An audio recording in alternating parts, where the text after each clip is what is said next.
मुझे खेद है कि आपको दीवार के सहारे इतने समय तक खड़ा रखा। मैं यहाँ से दूसरे निर्धारण की ओर निकल गया था लगभग 1 या आधा घंटा पहले, और लोग दरवाजे पर से लौट रहे थे, जा रहे थे। मैं बिली से मिला और उसने कहा कि स्थान इस दोपहर बाद से सभा के लिए तैयार है। इसलिए हमारी यहाँ एक छोटी सी सभा थी।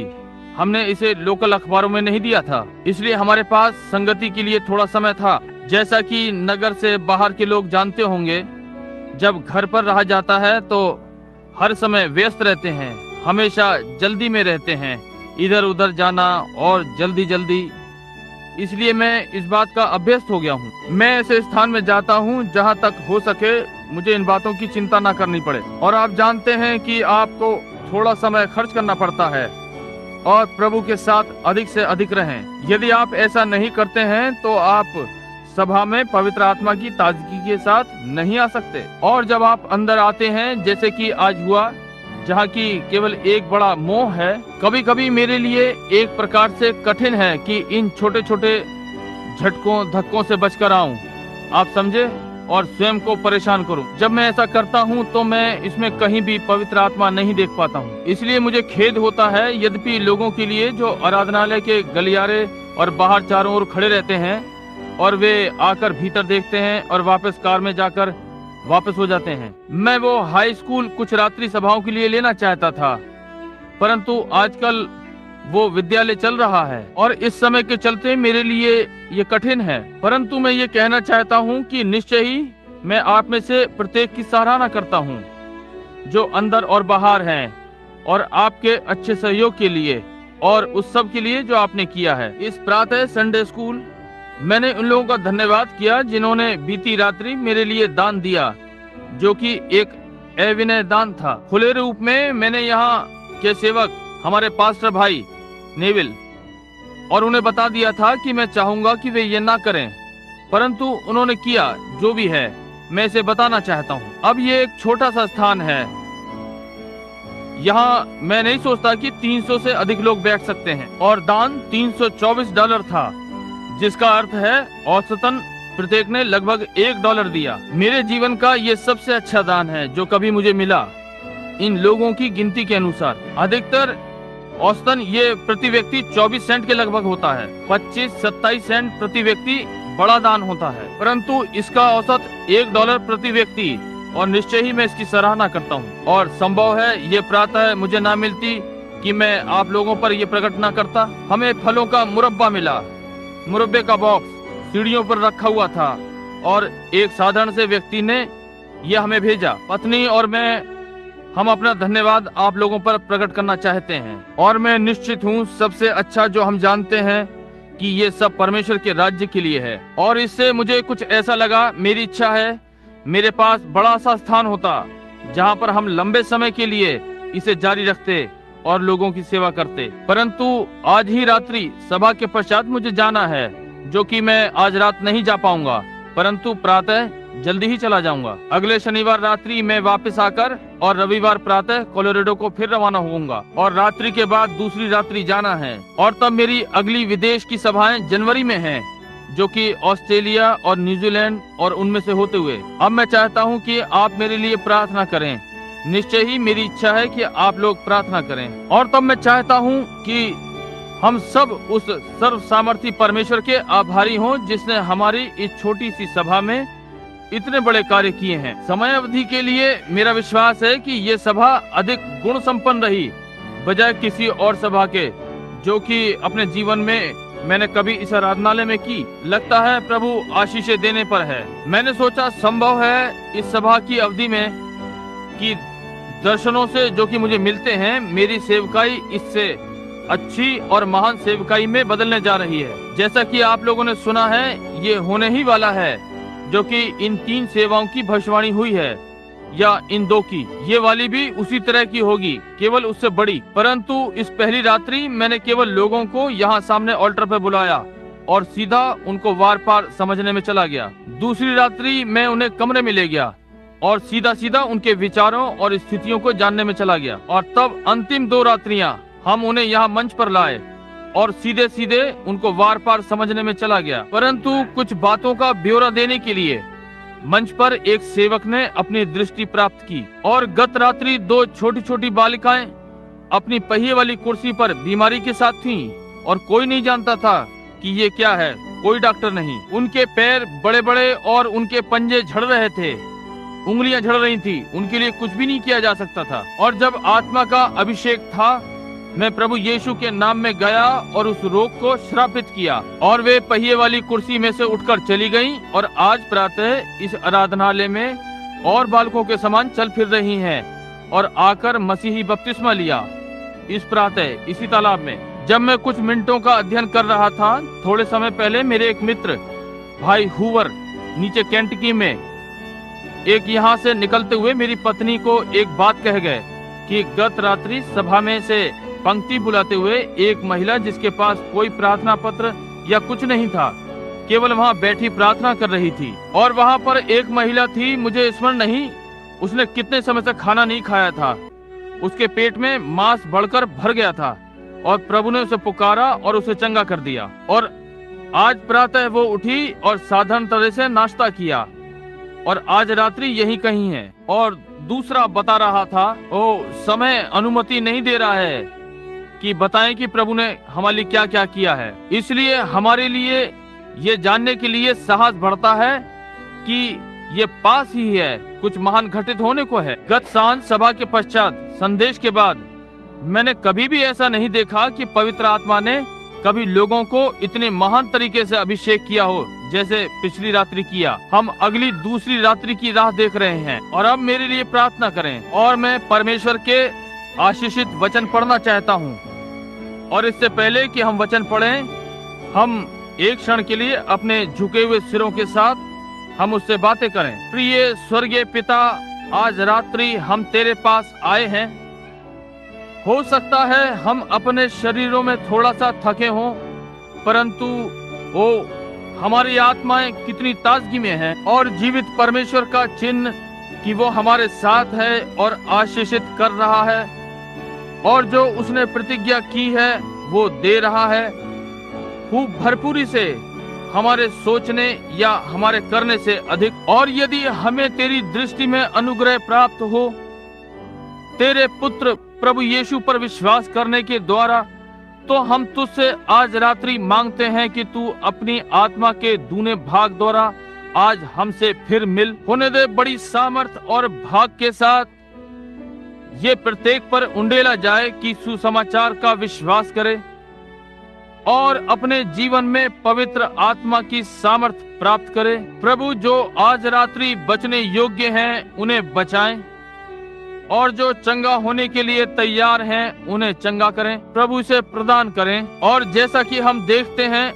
लोगों की भीड़ बढ़ रही है, दरवाजों पर खड़े हैं और सैकड़ों छोटे आराधनालय से मुड़कर चले गए। इससे हमें स्मरण आता है कि यीशु मसीह कल, आज और युगानुयुग एक सा है। उन दिनों में जब उसने हमसे शारीरिक रूप में होकर भेंट की, भीड़ इतनी अधिक थी कि वे उसे उसके पास न ला सके और उसे भवन की छत में से होकर लाए। और परमेश्वर, हम प्रार्थना करते हैं कि प्रत्येक इस प्रकार से यत्न करे और वैसे ही इनाम पाए जैसे कि उस व्यक्ति ने पाया था।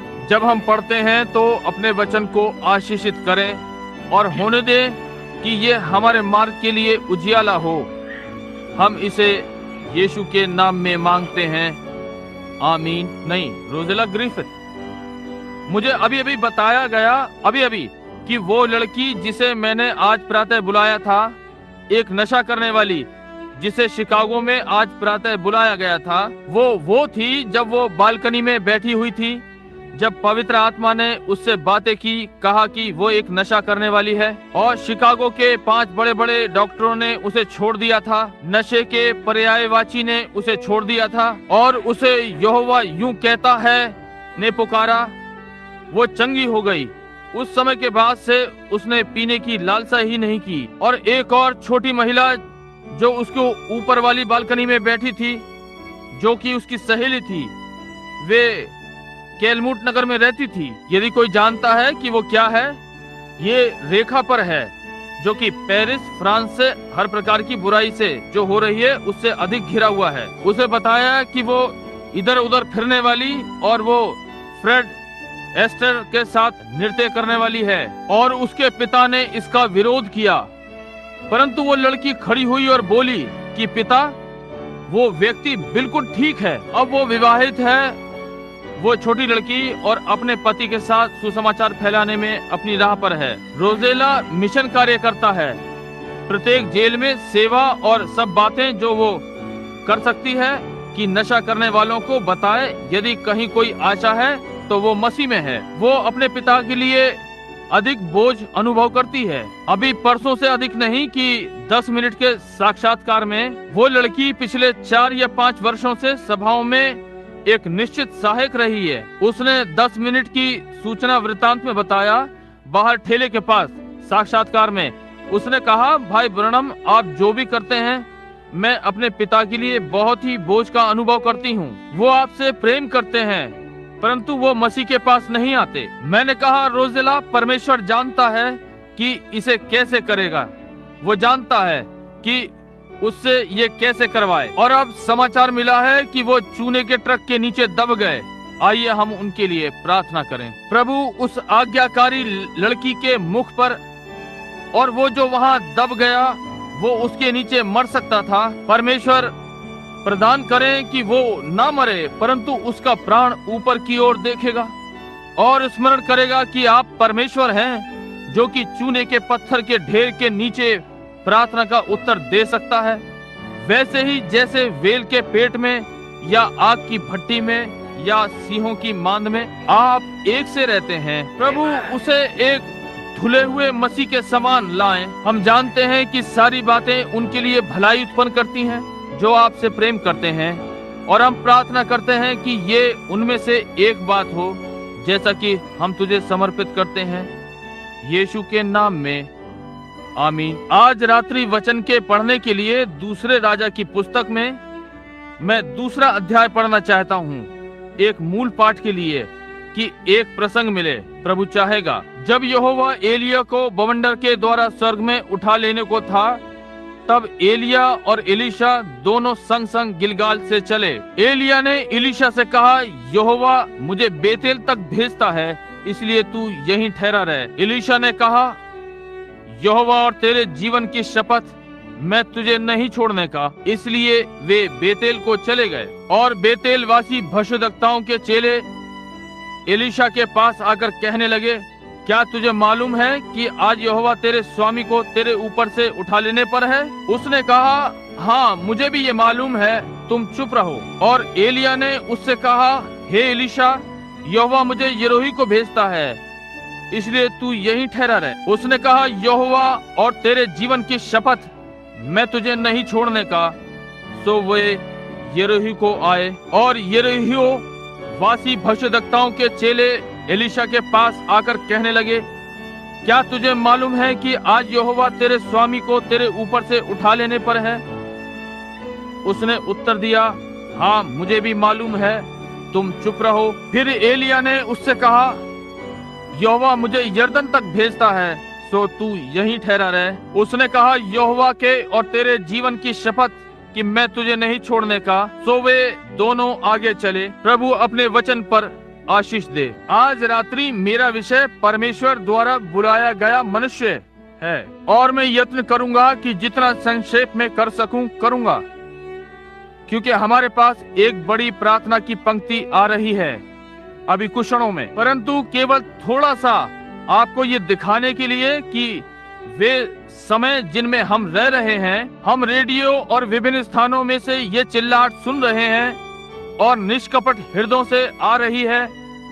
प्रभु हमारे समय में बेदारी दे, और समस्त संसार के मसीहों के पत्रों से हम ये चिल्लाहट सुनते हैं, और ये आपके हृदय पर कुछ करता है। ये प्रेरणा दे रहा है, ये उठा रहा है, ये प्राणों को जगा रहा है कि लोग प्रभु की आवाज को सुने, जो कि बेदारी के लिए है। और परमेश्वर ने प्रतिज्ञा की है, यदि वे लोग जो मेरे नाम के कहलाते हैं इकट्ठे होंगे और प्रार्थना करेंगे, तो मैं स्वर्ग से सुनूंगा। और इसलिए हम आज रात्रि इस पर विचार करते हैं और स्मरण करते हैं कि इन सब चिल्लाहटों के बीच परमेश्वर तब तक बेदारी नहीं भेज सकता जब तक वो मनुष्यों को उस रूप में नहीं ले आता कि उसे ले। हमारे पास तब तक बेदारी नहीं हो सकती जब तक हम वे मनुष्य नहीं पाते, परमेश्वर द्वारा बुलाए हुए मनुष्य, परमेश्वर द्वारा सिखाए हुए मनुष्य, जो कि धार्मिक विद्यालय और ज्ञान द्वारा सिखाए हुए नहीं परंतु विश्वास में दृढ़, जिन्हें कि परमेश्वर ने अपने कठिन प्रशिक्षण के विद्यालय में तैयार किया है। मनुष्य जो आग का सामना करने से नहीं डरते, मनुष्य जो परमेश्वर की उपस्थिति में आते हैं और उसकी सामर्थ को जानते हैं और उसके सर्वोच्च सामर्थ को जानते हैं और उसकी चंगाई की शक्ति को जानते हैं। कुछ व्यक्ति जो कि जीवित परमेश्वर को जानने के लिए शिक्षित किए गए हैं, वचन के द्वारा उन्हें प्रशिक्षण देना ठीक है, परंतु शब्द मारता है, आत्मा जीवन देता है। और इससे पहले कि हमें ये बेदारी मिल सके, परमेश्वर को प्रशिक्षित मनुष्यों को बुलाना है। परमेश्वर द्वारा प्रशिक्षित लोग इस संदेश को लेकर चल सकते हैं। वे विरोध क्या है इसकी चिंता नहीं करते। वे हार में आग की भट्टी में जाने की इच्छा रखते हैं या सिंहों की मान में, या वो जो भी हो, वे जाने के लिए तैयार हैं, क्योंकि वे परमेश्वर की उपस्थिति में हैं और जानते हैं कि वो है। चाहे ये जीत या हार है, वे अब भी वैसे ही स्थिर हैं। परमेश्वर मनुष्य को इस प्रकार का प्रशिक्षण देता है और ये सोचना अजीब है कि परमेश्वर ये करेगा। परमेश्वर अपने लोगों को इस प्रकार प्रशिक्षित करेगा, इस प्रकार से, परंतु वो करता है। आप जानते हैं, हमारा एक पुराना गीत है जो हम गाते हैं, कुछ पानियों में से होते हुए, कुछ बाढ़ों में से होते हुए, कुछ कठिन परीक्षाओं में से, परंतु सब लहू में से होते हुए। परमेश्वर अपने लोगों की अगुवाई बड़ी परीक्षाओं में से होकर करता है कि वे शुद्ध हों, और कभी कभी इसमें वर्षों लग जाते हैं। आज रात्रि मेरे अपने लिए, मैं विश्वास करता हूं कि अब भी परमेश्वर ऐसे मनुष्य को प्रशिक्षित कर रहा है कि आगे की पंक्ति में आए। वे मनुष्य जो इसमें से निकलते हैं और उनके कदमों से समय हिल गया। कभी ऐसा लगता है कि सब कुछ गिर रहा है, परंतु फिर भी इस सब के बीच में वे जानते हैं कि जीवित परमेश्वर, और अपने मुख सामने रखते हुए आगे बढ़ते जाते हैं। और बहुत सारे लोग बेदारी के लिए प्रार्थना कर रहे हैं। मुझे आश्चर्य है यदि वे जो प्रार्थना कर रहे हैं, यदि उनकी अपनी प्रार्थनाएं आशीषों के सोतों को न रोक दें, जबकि वे डरपोक और परमेश्वर पर विश्वास करने में डरते हैं और उसे उसके वचन के आधार पर लेने से डरते हैं, ये विश्वास करने में डरते हों कि वो आज भी जीवित है, जबकि उनकी बाइबल स्पष्ट रूप से कह रही है कि वो आज, कल और सर्वदा एक सा है। परमेश्वर अति मान्य, तेज, शिक्षित और बुद्धिमान को नहीं बुलाता। वे अपना कार्य करते हैं और वे महान मनुष्य हैं, परंतु जब परमेश्वर कोई कार्य करना चाहता है तो वो ऐसे को लेता है जो कहे गए भी मुश्किल से जानता हो। वचन में ढूंढें, इतिहास में देखें। मनुष्य जो परमेश्वर के साथ कुछ रखते थे, वे पढ़े लिखे मनुष्य नहीं थे जिनके पास बहुत शिक्षा हो, परंतु वे लोग जिनके पास शिक्षा नहीं थी, केवल उनके हृदय में परमेश्वर की सेवा करने की इच्छा थी। उसने हल जोतने वाले, गड़रिये, मछली पकड़ने वाले, शिकारी जो प्रकृति में रहते थे, उन्हें लिया। प्रकृति की उस शांति और निश्चलता में वहां परमेश्वर उनसे बात कर सकता था और उसने उन्हें बुलाया। और यदि वे ये पाते हैं कि उसने महान बुद्धिमान को बुलाया, तो अंत में वो व्यक्ति उसी बुद्धि की धारणाओं में वापस चला गया। और उसके पश्चात जब विशेष कार्य का समय आता है, तो वो संसार के लोगों के साथ मिल गया कि उसे स्वीकार कर लें। इसलिए परिणाम में नामधारी में बदल गया और हट गया और सेवक बनाए। और ये ठीक है, और जो ऐसा करेगा, मैं उसके विरोध में कुछ नहीं कहता। परमेश्वर जब कुछ करने के लिए तैयार होता है उस अलौकिक क्षेत्र में, तो वो ऐसा व्यक्ति लेता है जिस पर वो विश्वास कर सके और उसे अभिषेक करके भेजता है, और वो कार्य में निर्भय होता है। आज हमें इसी प्रकार के मनुष्य की आवश्यकता है, दिखावटी विद्वान की नहीं, परंतु वो मनुष्य जो परमेश्वर को उसकी पुनरुत्थान की सामर्थ्य में जानता हो। उदाहरण के लिए बाइबल में एक मनुष्य था मूसा नाम का, जिसने सब प्रकार के प्रशिक्षण लिए थे। वो सारी धार्मिक विद्या जानता था, जो जानना चाहिए वो सब जानता था। यहाँ तक कि यदि उसे किसी शिक्षा की आवश्यकता थी तो वो इजराइल और मिस्र में किसी गुरु को पढ़ा सकता था। उसे कोई आवश्यकता नहीं थी। और बाइबल हमें बताती है उसके पास मिस्रियों की सारी विद्या थी। क्यों नहीं, वो उनके विद्वानों को पढ़ा सकता था, वो उनके वैज्ञानिकों को पढ़ा सकता था। जब बुद्धिमानी की बात आती थी तो वो हर उसका उत्तर था। तो भी परमेश्वर ने उसकी सारी शिक्षा को बाहर निकालने में 40 वर्ष लगाए, बाहर रेगिस्तान में। और जब परमेश्वर के प्रति हर बुद्धिमानी की धारणा उसमें से बाहर निकल गई उस रेगिस्तान में, तब धातु ढलने के लिए तैयार थी। इस प्रकार से परमेश्वर अपने व्यक्तियों को लेता है और उनके समस्त भय और उनके सारे ज्ञान को बाहर निकाल देता है। और तब महान स्वामी कुम्हार उन्हें चाक पर रखकर उन्हें फिर से ढालने लगता है। योग्य कार्यकर्ता ये परमेश्वर का मनुष्य है। स्वयं परमेश्वर से उन्हें और अधिक कौन प्रशिक्षित कर सकता है? जिस प्रकार से वो उन्हें प्रशिक्षित करता है, देखिए हम फिर से दूसरे के विषय में सोचेंगे। दाऊद नाम के द्वारा होकर परमेश्वर दाऊद को प्रशिक्षित कर रहा था जब वो छोटा लड़का ही था। शमूएल भविष्यद्वक्ता ने आकर उसके सिर पर तेल उंडेला और उसका अभिषेक किया, क्योंकि परमेश्वर दाऊद को प्रशिक्षित करने जा रहा था कि एक महान योद्धा हो। और जो प्रशिक्षण उसने दिया उसे देखिए। मैं ग्रीन मिल पर कुछ समय पहले कुछ पढ़ रहा था, जहां अक्सर मैं प्रार्थना करने जाता हूं, जहां परमेश्वर ने दाऊद से कहा, मैंने तुझे भेड़ बकरियों की चरवाही से बुलाया, तेरे पिता की भेड़ों के पीछे से, और मैंने तुझे पृथ्वी के लोगों के समान महान नाम दिया। और मैं दाऊद के कठिन प्रशिक्षण के विषय में सोचता हूँ। उसने उसे कभी भी किसी विद्यालय में नहीं भेजा, परंतु उसने उसे अपने ही विद्यालय में शिक्षित किया। दाऊद शिकारी और चरवाहा था, और भजनों में उसने हरी हरी चराइयों और सोतों के विषय में लिखा है, क्योंकि वहाँ वो अकेला होता था।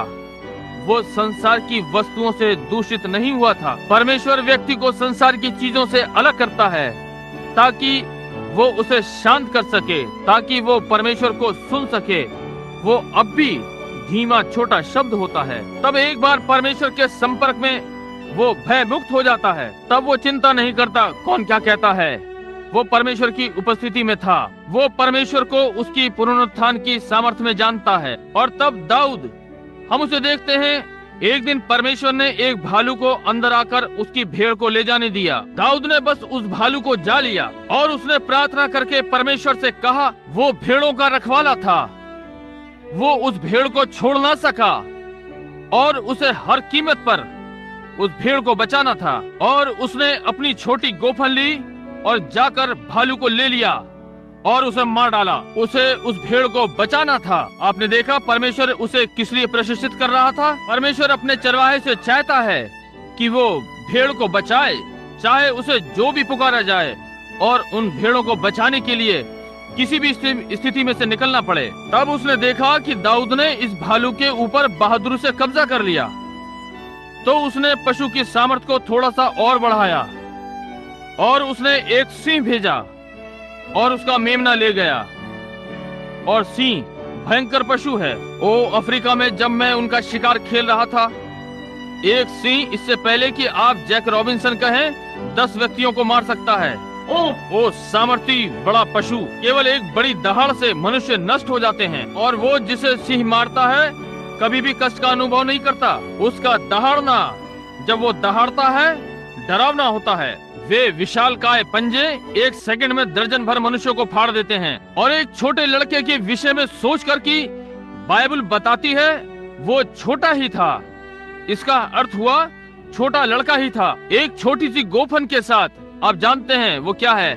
एक छोटा सा चमड़े का टुकड़ा जिसके दोनों ओर रस्सियां होती हैं। और भूखा सिंह जो पहले ही लहू का स्वाद ले चुका है, अंदर आकर उसकी भेड़ पकड़ लेता है। दाऊद ने परमेश्वर की ओर देखा और कहा, मैं इसे नहीं छोड़ सकता, प्रभु आप मेरी सहायता करें। और उसने गोफन से सिंह को नीचे गिरा दिया। और जब सिंह उसके विरुद्ध फिर उठा, वो छोटा लड़का और सिंह जो कि लगभग 500 पाउंड या अधिक वो छोटा लड़का संभवतः 70 या 80 पाउंड का, उसने अपने छोटे बेल्ट में से चाकू निकाला और जब सिंह उठा, जो कि एक दो थप्पड़ में 10 व्यक्तियों को मार सकता था, उसने सिंह की दाढ़ी को पकड़ा और उसे मार डाला। साहस! परमेश्वर डरपोकों को पसंद नहीं करता। वो आपका प्रयोग नहीं कर सकता यदि आप उसके वचन पर विश्वास करके उसे लेने में डरते हैं। वो बहादुर मनुष्यों को चाहता है जो किसी भी चीज पर ध्यान नहीं देगा, परंतु वो जो प्रभु कहता है, इस प्रकार के व्यक्ति के साथ वो चलता है। चिंता नहीं कलीसिया क्या कहती है, पास्टर क्या कहता है, कलीसिया किसका पक्ष लेती है। वो परमेश्वर का पक्ष लेता है, धार्मिकता और उसका वचन। यही मनुष्य हम परमेश्वर इन दिनों में अपनी बेदारी के लिए भेजेगा, जिसके लिए उसके लोग प्रार्थना कर रहे हैं। बाद के वर्षों में जब वो अपने भाइयों से युद्ध में मिलने गया, वहां एक बड़ा भयानक 14 इंच की उंगलियों वाला था। वो शेख ही मारता और कहता, अब कोई आकर मुझसे लड़े, यदि तुम मुझे कोड़ा मार लो मैं समर्पण कर दूंगा, और इसका उल्टा, और हम तुम्हारी सेवा करेंगे। या जो भी समर्पण करेगा, ये सही है, जो भी हारेगा। इसी प्रकार से शैतान करना चाहता है। जब वो सोचता है कि आपके ऊपर धार रखी है, तो वो आपसे कहेगा तुम इससे बच नहीं सकते। आप मेथोडिस्ट कलीसिया में, बैप्टिस्ट कलीसिया में दिव्य चंगाई प्रचार नहीं कर सकते। एक समय मेथोडिस्ट प्रचारकों ने परमेश्वर को पकड़ रखा था, और देखिए कि यदि आप कर सकते हैं या नहीं। आप अपने धार्मिक ज्ञान से जो वो सिखाते हैं ये कभी नहीं कर सकते। आपको परमेश्वर को पकड़ना पड़ेगा और जाने कि वो है। वे कहते हैं पेंतीकोस्tal लोग, कुछ वर्षों पहले लोगों का एक झुंड कोने पर खड़ा हुआ करता था।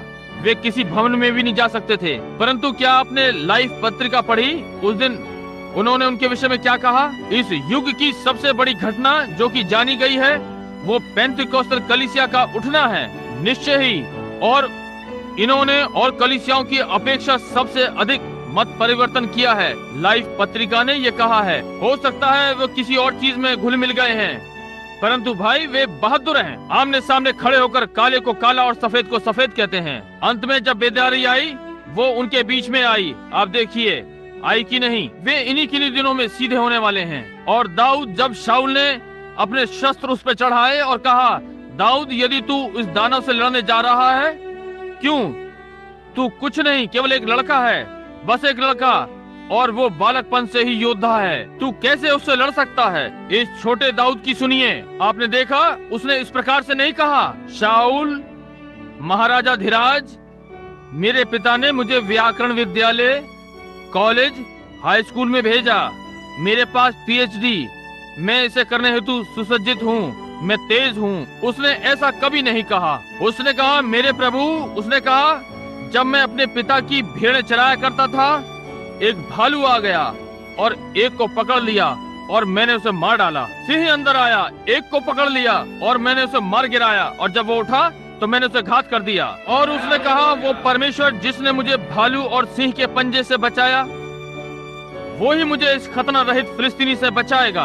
परमेश्वर द्वारा प्रशिक्षित मनुष्य। वहाँ शाऊल उन प्रशिक्षणों के साथ जो कोई मनुष्य पा सकता है कि कैसे लड़े, वहाँ खड़ा हुआ था। दाऊद को तलवार के विषय में कुछ नहीं मालूम था, उसे ढाल के विषय में कुछ नहीं मालूम था। ठीक है, शाऊल गया और अपने सारे बड़े बड़े शस्त्र उस पर लगा दिए, और छोटा दाऊद भारी पैरों के साथ वहाँ खड़ा था। उन्होंने देखा कि उसकी पुरोहित संबंधित कमर इस परमेश्वर के जन पर ठीक नहीं बैठती, उसे नीचे की ओर झुका दिया। और हमारे सारे मत और चीजें कभी भी परमेश्वर के सुसज्जित से मेल नहीं खाएंगी। ओ कैसे और आगे आगे बढ़ते हुए और बहुत से विभिन्न लोगों के विषय में व्याख्यान करेंगे, परंतु सीधे अपने प्रसंग पे आएंगे, जल्दी करेंगे। एलिया बूढ़ा हो रहा था कि वो अब अधिक समय तक वो नहीं रहेगा, उसे संसार छोड़ना है। और परमेश्वर ने एक व्यक्ति ढूंढ लिया जो कि ईमानदार है।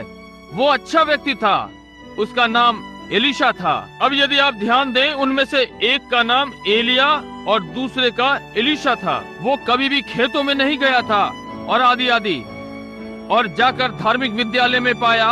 और उन दिनों के महान विद्यालय में उसने क्या किया, वो वहाँ खेतों में गया और एक व्यक्ति को पाया, वो 12वीं बैल की जोड़ी के साथ जुताई कर रहा था। क्या एलीशा जो हल चला रहा था जानता था कि कैसे सीधी रेखा की सराहना की जाए, और वो जान जाता यदि वो मुड़कर पीछे देखता कि वो मार्ग पर टेढ़ा मेढ़ा है। और परमेश्वर जान गया कि व्यक्ति जो जानता है कि कैसे सीधे सीधे जुताई करें, ये नहीं जानता कि हल पर हाथ रखकर पीछे मुड़कर भी देखना है। जब तक उसने अपनी शिक्षा ना पाली, उसने प्रतीक्षा नहीं की, मार्ग पर इधर उधर चलता रहा। उसने बस बैलों को मारकर और बलिदान कर दिया और छोड़कर एलिया के पीछे हो लिया जब तक वो कपड़ा उसके ऊपर था। वो तैयार, इच्छा रखने वाला था। परमेश्वर जानता था कि वो उसे योग्य बना सकता है। अब परमेश्वर ने उसे प्रशिक्षण देना था। उसने उसे प्रशिक्षित किया था कि कैसे जुती हुई नाली पर अपनी दृष्टि रखनी है।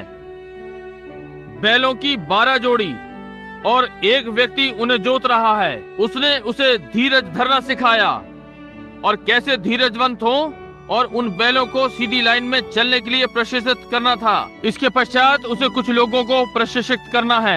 उन्हें बाइबल पर ही रखना है, वचन पर, परमेश्वर की रेखा पर स्थिर रहना। और तब परमेश्वर को भी उसे थोड़ा शिक्षित करना है। उसने कहा, अब तुम यहाँ रुको क्योंकि मैं गिलगाल तक जाता हूँ, परमेश्वर ने मुझे बुलाया है। और भविष्यद्वक्ता उसके बाद जब उसने अनुभव किया कि सामर्थ उस पर है, वो एलिया की चादर, उसने कहा, यहोवा और तेरे जीवन की शपथ, मैं तुझे नहीं छोड़ने का, गिलगाल को गया जो कि मसीह को स्वीकारने और बपतिस्मे का स्थान है। और तब उसने कहा, अब थोड़ा यहाँ रुक, ये पर्याप्त है, तूने स्वीकार कर लिया और बपतिस्मा ले लिया है, ये पर्याप्त है। मैं बेतेल को जा रहा हूँ, जिसका अर्थ है परमेश्वर का घर। अब ये बहुत से ज्ञानियों के लिए ठीक होगा।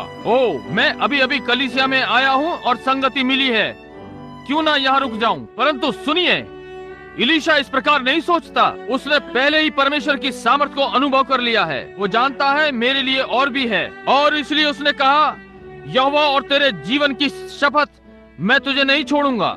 मुझे ये कितना अच्छा लगता है। और वो बेतेल को गया, परमेश्वर का घर, और वहां उसे ज्ञानी लोग मिले। वे सब प्रशिक्षित अच्छे प्रचारक थे। और वे आए और उसे बताया, कहा, श्रीमान, तुझे मालूम है कि तू छड़ी के छोर पर है? क्या तुझे मालूम है एलिया तेरे से अलग किया जाने वाला है? वो बहुत बूढ़ा है, वो अधिक दिन तक जीवित नहीं रह सकता। एलिया ले लिया जाने वाला है और तू वहाँ पागलों के समान खड़ा होगा। अब मैं आपको कुछ बता दूं, एक मनुष्य जिसने परमेश्वर का स्वाद चख लिया है नहीं चाहेगा, अपनी प्यास को मनुष्य के बने हौद से नहीं मिटा सकता। वो ये नहीं कर सकता। उनकी सारी धार्मिक विद्या जो उन्होंने भविष्यद्वक्ताओं के विद्यालय में पाई है, वो परमेश्वर के जन की प्यास को नहीं बुझा सकती, जिसने परमेश्वर का स्वाद चख लिया है। और वे उसे राजी करते रहे, तुम्हें यहाँ रह जाना चाहिए, और क्यों, हम तुम्हें 6 सप्ताह में तुम्हारी पीएचडी दे देंगे, और तुम देखो ये बहुत लंबा ना होगा कि तुम अपने 4 वर्षों का प्रशिक्षण प्राप्त कर लोगे, और हम तुम्हें प्रचार करने का अधिकार देंगे। देखो, यदि तुम सही सिद्ध हुए तो हम तुम्हें अपने नामधारी में भेज देंगे। परमेश्वर के जन को ये संतुष्ट नहीं कर सकेगा। हम तुम्हें सेवकाई के लिए प्रशिक्षित करेंगे यदि तुम हमारे साथ यहाँ 4-5 वर्ष रुको। उसके पास ऐसी चीजों के लिए समय नहीं था।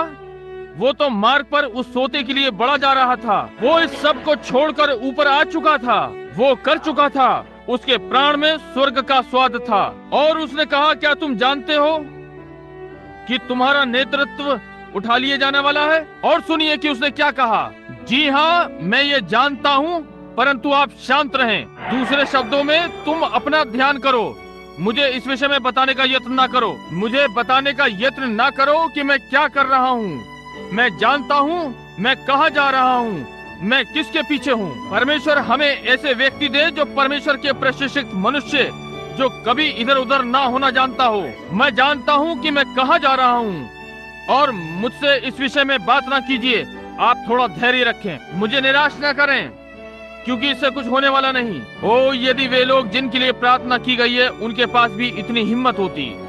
आश्चर्यक्रम के दिन बीत गए, ये वास्तविक नहीं था। आप देखिए, आप फिर बीमार हो जाएंगे। केवल धैर्य रखें, मुझे इस विषय में कुछ न बताएं, मैं आगे बढ़ रहा हूँ। बेदारी आ रही है, परमेश्वर ने इसकी प्रतिज्ञा कर दी है। तुम परमेश्वर के पुत्रो, उस क्षेत्र में से निडर होकर के निकल चलो। निडर, परमेश्वर को उसके वचन के आधार पर लीजिए। मैं जानता हूँ कि वो उठा लिए जाने वाला है, परंतु ये वो नहीं है जिसके लिए मैं, तुम्हारे पास ऐसा कुछ नहीं है जिसमें मेरी रुचि हो। तुम्हारी सारी डिग्रियां, पीएचडी और कला स्नातक और ये सारी चीजें मुझे संतुष्ट नहीं करती हैं। केवल आप थोड़ा धैर्य रखें। अच्छा, अब तो तुम टूटकर छिन्न भिन्न होने जा रहे हो। ठीक है, यदि मैं टूटकर बिखर जाता हूँ तो मुझे टूटने दो। मैं अपने निशाने पर हूँ जिस पर कि वो जा रहा था। आप इस पर काबू नहीं पा सकते। मैं जानता हूँ कि मैं इस पर काबू नहीं पा सकता, परंतु परमेश्वर मुझे इससे पार कराएगा। उसने कहा, ठीक है, एलीशा यरदन को जा रहा है, मैं उसके साथ जा रहा हूँ। परमेश्वर हर एक के जीवन में यरदन चाहता है, इसलिए एलीशा आता है। कहा, अब एलीशा, एलिया ने एलीशा से कहा, तुम अभी नवयुवक हो, संभवतः इस प्रकार से, और वास्तव में तुमने कभी शिक्षा नहीं पाई। बूढ़ा भविष्यवक्ता उसकी परीक्षा लेने का यत्न कर रहा था। उसने कहा, तुम अभी एक नवयुवक हो, तुमने अधिक शिक्षा नहीं पाई है। क्यों नहीं तुम? ये वास्तव में तुम्हारे पास व्याकरण विद्यालय की शिक्षा नहीं है। केवल तुम इतना जानते हो कि जुताई कैसी की जाए। इसलिए अच्छा है कि तुम यहीं ठहरो और तुम्हें कला स्नातक की डिग्री मिल जाए। देखा, अच्छा है कि तुम यहाँ रुको और अपनी डिग्री ले लो। परंतु एलीशा वो व्यक्ति नहीं था जिसने एक बार परमेश्वर को छुआ हो और अपने ऊपर अभिषेक की सामर्थ को अनुभव किया हो। उसने कहा, यहोवा और तेरे जीवन की शपथ, मैं तुझे नहीं छोड़ूंगा। उसका एक उद्देश्य था, उसने दर्शन देखा, वो जानता था कि क्या घटित होने वाला है। और वे दोनों यरदन पर चले गए। यरदन का अर्थ मृत्यु है। वहाँ वे खड़े होते हैं, एक बूढ़ा और एक युवक।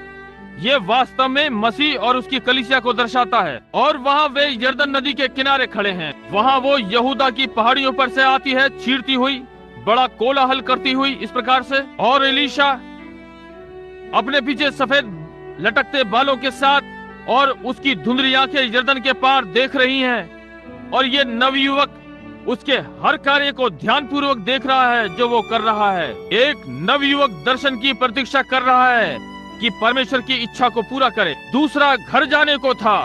वे दोनों यरदन पर थे। एलीशा उसके लिए वो घर जा रहा है। एलिया का जीवन कड़वाहट से भरा था। वहाँ उस महिला प्रचारक ने जीवन में उसे तंग किया था, इजाबेल और आहाब, और वे पत्थर और वे सब जिसमें से होकर वो निकलता था। एलिया थक गया था और वो जानता था कि उसने एक अच्छी लड़ाई लड़ी और अपनी दौड़ को पूरा किया। यरदन के पार उसका अवकाश ग्रहण करना था, परंतु एलीशा उस आत्मा को देख रहा था जो उस पर थी। इसलिए यदि आप ध्यान दें कि प्रत्येक विश्वासी, जब आप ऐसे स्थान पर आते हैं जहां आपको अनुकरण करना है, तब आप यरदन की ठंडी लहरों को अपने पैरों पे चढ़ते हुए अनुभव करेंगे। क्या आप पार जा रहे हैं या आप नहीं जा रहे हैं? यरदन एक अलगाव अलग करती है। और वहाँ पीछे पहाड़ियों पर वे प्रचारक थे, अभी भी एलीशा को पुकार रहे थे, अच्छा है कि तुम पार ना जाओ, तुम अधिक दूर निकल जाओगे। वे आज भी यही टिप्पणी करते हैं। परंतु एलीशा ने कहा, यदि परमेश्वर परमेश्वर है और ये उसका भविष्यवक्ता है और मुझे उसका स्थान लेना है और कार्य करने के लिए मुझे उसकी आत्मा की आवश्यकता है, मुझे उनके विद्यालय नहीं चाहिए।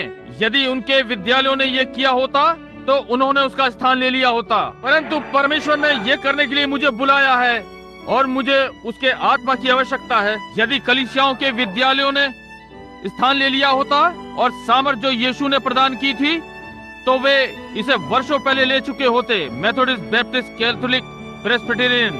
परंतु ये कभी नहीं करेगा। यीशु मसीह का आत्मा लो और आप इसके पीछे सारे नामधारियों की यरदन को पार कर जाएंगे। हर चीज और परमेश्वर के संग अकेले खड़े होते हैं। इसलिए वो उसके साथ यरदन पर खड़ा हुआ। एलिया उधर देख रहा था, वहाँ कहीं उस पार परमेश्वर उससे भेंट करेगा। और उसने अपना वस्त्र उतारा और उसने नवयुवक की ओर देखा और उसने यरदन को मारा। और जब उसने ये किया, यरदन खुल गई और वे सूखी भूमि पर से होकर पार चले गए। देखिए, जो भी है, यरदन इतनी बुरी नहीं थी। यदि आपके पास कुछ है कि मार्ग बना दे। ओ, जब वे उस पार पहुँचे, हर झाड़ी जिसमें उलझते थे, घोड़ा और एक रथ था। राजाओं के राजा ने एलिया को घर वापस लाने के लिए रक्षक भेजा था। यह केवल एलिया के लिए था। उसके जीवन में बहुत हो चुका था, लगभग 80 वर्षों के आसपास उन लोगों में था और भूख में, झगड़ों में और सब में से निकला था। वो घर जाने के लिए तैयार। और उसने एलीशा को देखा और एलीशा एक दर्शन देखना चाहता था। वो उसके पीछे वहाँ जितनी शिक्षाएं चल रही थी वो उन्हें रोक सकता था, वे कहीं भी नहीं पहुंच पा रहे थे। परमेश्वर उसे अपनी विधि से प्रशिक्षित करने जा रहा था। इसलिए जब उसने वहां देखा कि सारी झाड़ियां जो वहां पर थीं, वे आग के रथ और आग के घोड़े। इसने एलीशा के साथ कुछ किया, उसने एक दर्शन देखा। हाँ भाई, और जब परमेश्वर ने एलिया को ऊपर उठा लिया तो वो अपने आत्मा के दूने भाग के साथ वापस आया। तब वो बेदारी के लिए तैयार था। अब उस व्यक्ति को देखिए जो थोड़ा पहले हल जोतने वाला लड़का था। परमेश्वर ने उसका नाम अमरणहार बना दिया। सारे भविष्यद्वक्ता जो चारों ओर खड़े उसे देख रहे थे, उन्हें उसके कदमों पर झुकना पड़ा, क्योंकि परमेश्वर की सामर्थ उस पर थी। अब वो घड़ी आ रही है जब परमेश्वर संसार को उन पुरुषों और महिलाओं के कदमों में झुका देगा जिन्होंने गोता मार के और यर्दन को पार किया और अपने आप को संसार की वस्तुओं से अलग कर लिया। भाई और बहन, आज रात्रि आप जो भी करते हैं, जो भी आप सोचते हैं, आप परमेश्वर के संग यर्दन को पार करें, आगे बढ़िए और अलग हो जाएं, संसार को पीछे छोड़ दें। परमेश्वर आपको अपनी सेवा के लिए प्रशिक्षित करे। इस बेदारी से पहले के दिनों में हम रह रहे हैं, परंतु परमेश्वर हमें ढूंढ रहा है, हृदयों को खोजने का यत्न कर रहा है। देखिए, उसे पौलुस नाम एक व्यक्ति मिला, अपने ही तरीके का फरीसी, परंतु उसे उसको तैयार करना था इससे पहले कि वो प्रेरित हो जाए। देखिए उसने सारे मानव युग में क्या किया है। उसने उन्हें लेकर उनका सारा धार्मिक ज्ञान उनमें से बाहर निकाल दिया। और पौलुस जैसे ही उसने दर्शन देखा, वो यरूशलेम में महान शिक्षक गैमलियल के पास नहीं गया।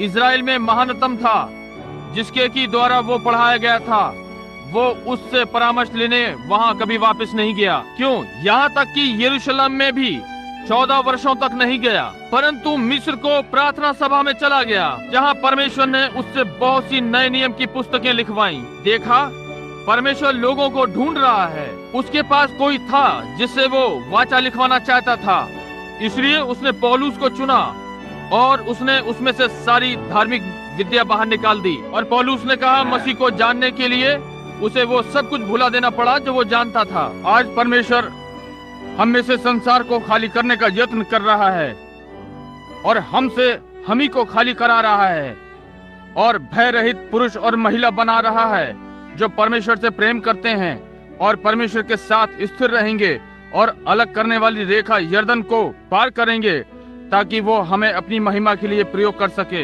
ये वही घड़ी है कि मैं चाहता हूँ कि आप ध्यान पूर्वक सोचें, और यदि आपने ये स्थान कभी पार नहीं किया है, यदि आप इस रेखा के पार कभी नहीं आए हैं जहां आप अब भी कहते हैं, देखिए मेरी माँ एक अमुक कलीसिया से संबंधित है, ये ठीक है, वो आपका स्थान नहीं लेगी। समझे? परमेश्वर आज पुरुष और महिलाओं को अगली युद्ध की पंक्ति में बुला रहा है। उन्हें गिलगाल नहीं बुला रहा है, ना ही यरीहो या बेतेल बुला रहा है, वे नष्ट हो जाएंगे, परंतु वो उन्हें यर्दन के पार बुला रहा है और वो अपनी ही सामर्थ्य से आपको विद्यालय से निकाल रहा है और आपको बना रहा है और ढाल रहा है। देखिए वो यहाँ अब क्या कर रहा है, अपने पुत्र के आत्मा को नीचे भेज रहा है। वो चिन्ह और चमत्कार आश्चर्य कर्म कर रहा है जो कि संसार ने पिछले 2000 वर्षों से नहीं देखे। वैज्ञानिक संसार ने उसका चित्र खींचा है। आज रात्रि आग का खंबा प्रभु का दूत वॉशिंगटन डीसी में धार्मिक कला के संग्रहालय में लटका है। केवल एक ही अलौकिक विज्ञान से प्रमाणित चित्र, वो अपने वही चिन्ह आश्चर्य कर्म सामने ला रहा है। ये क्या है? ये यर्दन को पार करना है। परमेश्वर के संग अकेले में हो जाएं, उसकी अपनी शुद्ध होने की भट्टी में लेट जाएं, महान स्वामी कुमार के चाक पर आ जाएं और उसे आपको ढालने दें। आज रात्रि जबकि हम प्रार्थना में हैं, जबकि हम उस स्थान पर आ रहे हैं कि स्वयं को ठीक उसके चाक पर रख दें और कहें, प्रभु मैं यहाँ पर हूँ, मुझे ढाल दे, मुझे अपनी ही रीति पर बना दे। और परमेश्वर ये करेगा। जबकि हम अपने सिरों को एक क्षण के लिए प्रार्थना में झुकाए हुए हैं, प्रार्थना से पहले मैं अंदर और बाहर वाले लोगों से ये प्रश्न पूछना चाहता हूँ कि आज रात्रि कितने ईमानदारी से यीशु के साथ यर्दन पार जाना चाहते हैं और पार हो जाने पर जहाँ आप दर्शन देख सकें और देखें कि वास्तव में परमेश्वर का क्या अभिप्राय है। क्या आप अपने हाथ उठाएंगे? परमेश्वर आपको आशीष दे। देखें कि मैं अनुमान लगाता हूँ कि लगभग 200 हाथ भवन में उठे हुए हैं। यर्दन पर जाएं, ना कि धार्मिक विद्यालय। एलीशा वहाँ पास से होकर निकल गया। उन्होंने कहा, यहाँ रुक। उसने कहा, मैं नहीं चाहता, ये मनुष्य द्वारा निर्मित है। ओ, ये उस मनुष्य की जो परमेश्वर का प्यासा है, उसकी प्यास नहीं बुझा सकता। कोई धार्मिक विद्यालय का अनुभव, कोई कला की डिग्री नहीं या आदि आदि कभी भी प्यास नहीं बुझाएगी जब तक आप उस जीवन के सोते से ना पिए। आप जिन्होंने अपने हाथ उठाए हैं, अब मेरे साथ प्रार्थना करें। प्रिय परमेश्वर, इस कुछ मिनटों की सभा में पुरुष और महिलाएं जो दीवार के साथ साथ खड़े हैं, लड़कियां और लड़कियां जो बाहर खिड़कियों में झुके हुए खड़े हैं, गर्मी है परंतु अभी भी उनमें कुछ है कि आपने उनके ध्यान को अपनी ओर आकर्षित किया है।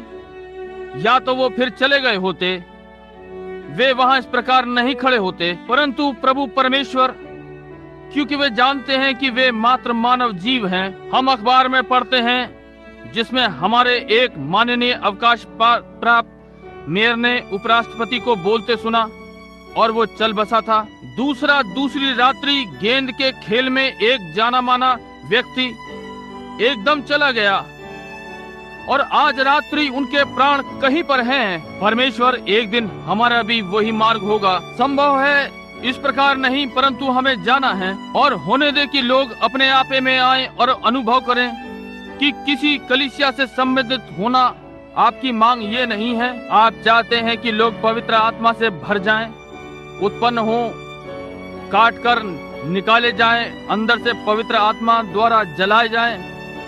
नए लोग जो रेखा पार हो चुके हैं, परमेश्वर द्वारा बुलाए गए लोग। और हम विश्वास करते हैं कि बिली ग्राम और दूसरे जो बेदारी के लिए प्रार्थना कर रहे हैं, उसे भेजें। जब आप मनुष्य को उनके आपे में से निकाल सकते हैं, उनके धार्मिक शिक्षा के विद्यालय से, उनके अपने जीवित रहने के ढंग से निकालकर निडर लोग, आपके संग चरित्र वाले मनुष्य जो आपका विश्वास करते हैं और आपको आपके वचन के आधार पर ग्रहण करते हैं। परमेश्वर, हो सकता है बहुत से वे जो अब यहाँ खड़े हुए उपस्थित हैं, वे सब जो उनके पास है प्रभु यीशु को दे देंगे और संसार को बेच देंगे। गिलगाल को पीछे छोड़ दें, प्रायश्चित का स्थान और आरंभ के मसीही भविष्यद्वक्ताओं के विद्यालय को पीछे छोड़ दें जो अपने धार्मिक ज्ञान के साथ बैठे हैं। यर्दन पार जाएं एक खुले दर्शन पर। जब वे पार जाएंगे तो पाएंगे कि जीवित परमेश्वर अब भी जीवित है। बाद में हम पाते हैं कि ये भविष्यद्वक्ता अपने चारों ओर देखता है और वहां वे ही आग के दूत थे और रथ एक दिन वहां दो तान में थे। प्रभु, आज रात्रि भी वे यहाँ हैं। प्रभु, अपने पुरुषों और महिलाओं को पुकारें, अपने लड़के अपनी लड़कियों को, उनके हृदयों में शांति बोलें और उन्हें संसार की वस्तुओं के पार जाने दें। हम उसके लिए उसके नाम यीशु में मांगते हैं, आमीन। मैं एक क्षण के लिए वास्तविक शांत आराधना में वो गाना गाना चाहता हूँ। प्रभु, तेरी अपनी राह में, तेरी ही राह में मेरे जीवन को थाम ले। पूर्ण शासन में मुझे ढालें और बनाएं अपनी ही इच्छा अनुसार। जबकि मैं प्रतीक्षा में हूँ, समर्पित और शांत। सब एक साथ आराधना के रूप में, तेरी अपनी ही राह में। अब स्वयं को इस गीत के लिए समर्पित करें, परमेश्वर को इस गीत के द्वारा। अब शांति में आराधना, इधर उधर ना देखें, केवल परमेश्वर की ओर देखें। मैं विश्वास करता हूं कि ये वास्तव में अच्छा होगा। आप आराधना करना पसंद करते हैं। अब संदेश समाप्त हो गया है। आइए अपने झुके हुए सिरों के साथ 1 मिनट के लिए आराधना करें। फिर से वो गीत आपके हृदय से इसका अर्थ हो। प्रभु, इसे ग्रहण करें।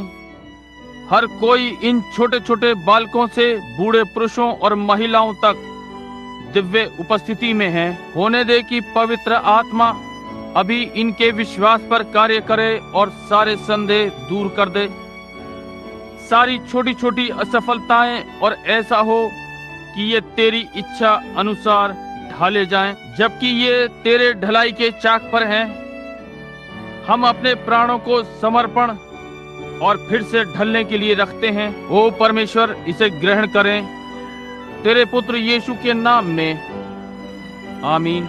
मुझे ये अच्छा लगता है, क्या आपको नहीं? केवल शांति से पवित्र आत्मा का अनुभव। ओ, एक कठोर संदेश के पश्चात और तब पवित्र आत्मा की ये मिठास ये वचन के द्वारा आती है। मैं इसका एक पद गाने जा रहा हूँ या इसका यत्न करूंगा। अब सब एक साथ, वे क्या थे जिन्हें परमेश्वर ने प्रशिक्षित किया और बुलाया। परमेश्वर अपने वचन को रखने के लिए कैसे डरपोक का प्रयोग कर सकता है? वो डरा हुआ है। यही कारण है कि वो इस विषय में कुछ नहीं जानते। वे मनुष्य जो डरते नहीं, जिनका परमेश्वर ने पवित्र आत्मा के द्वारा खतना किया है।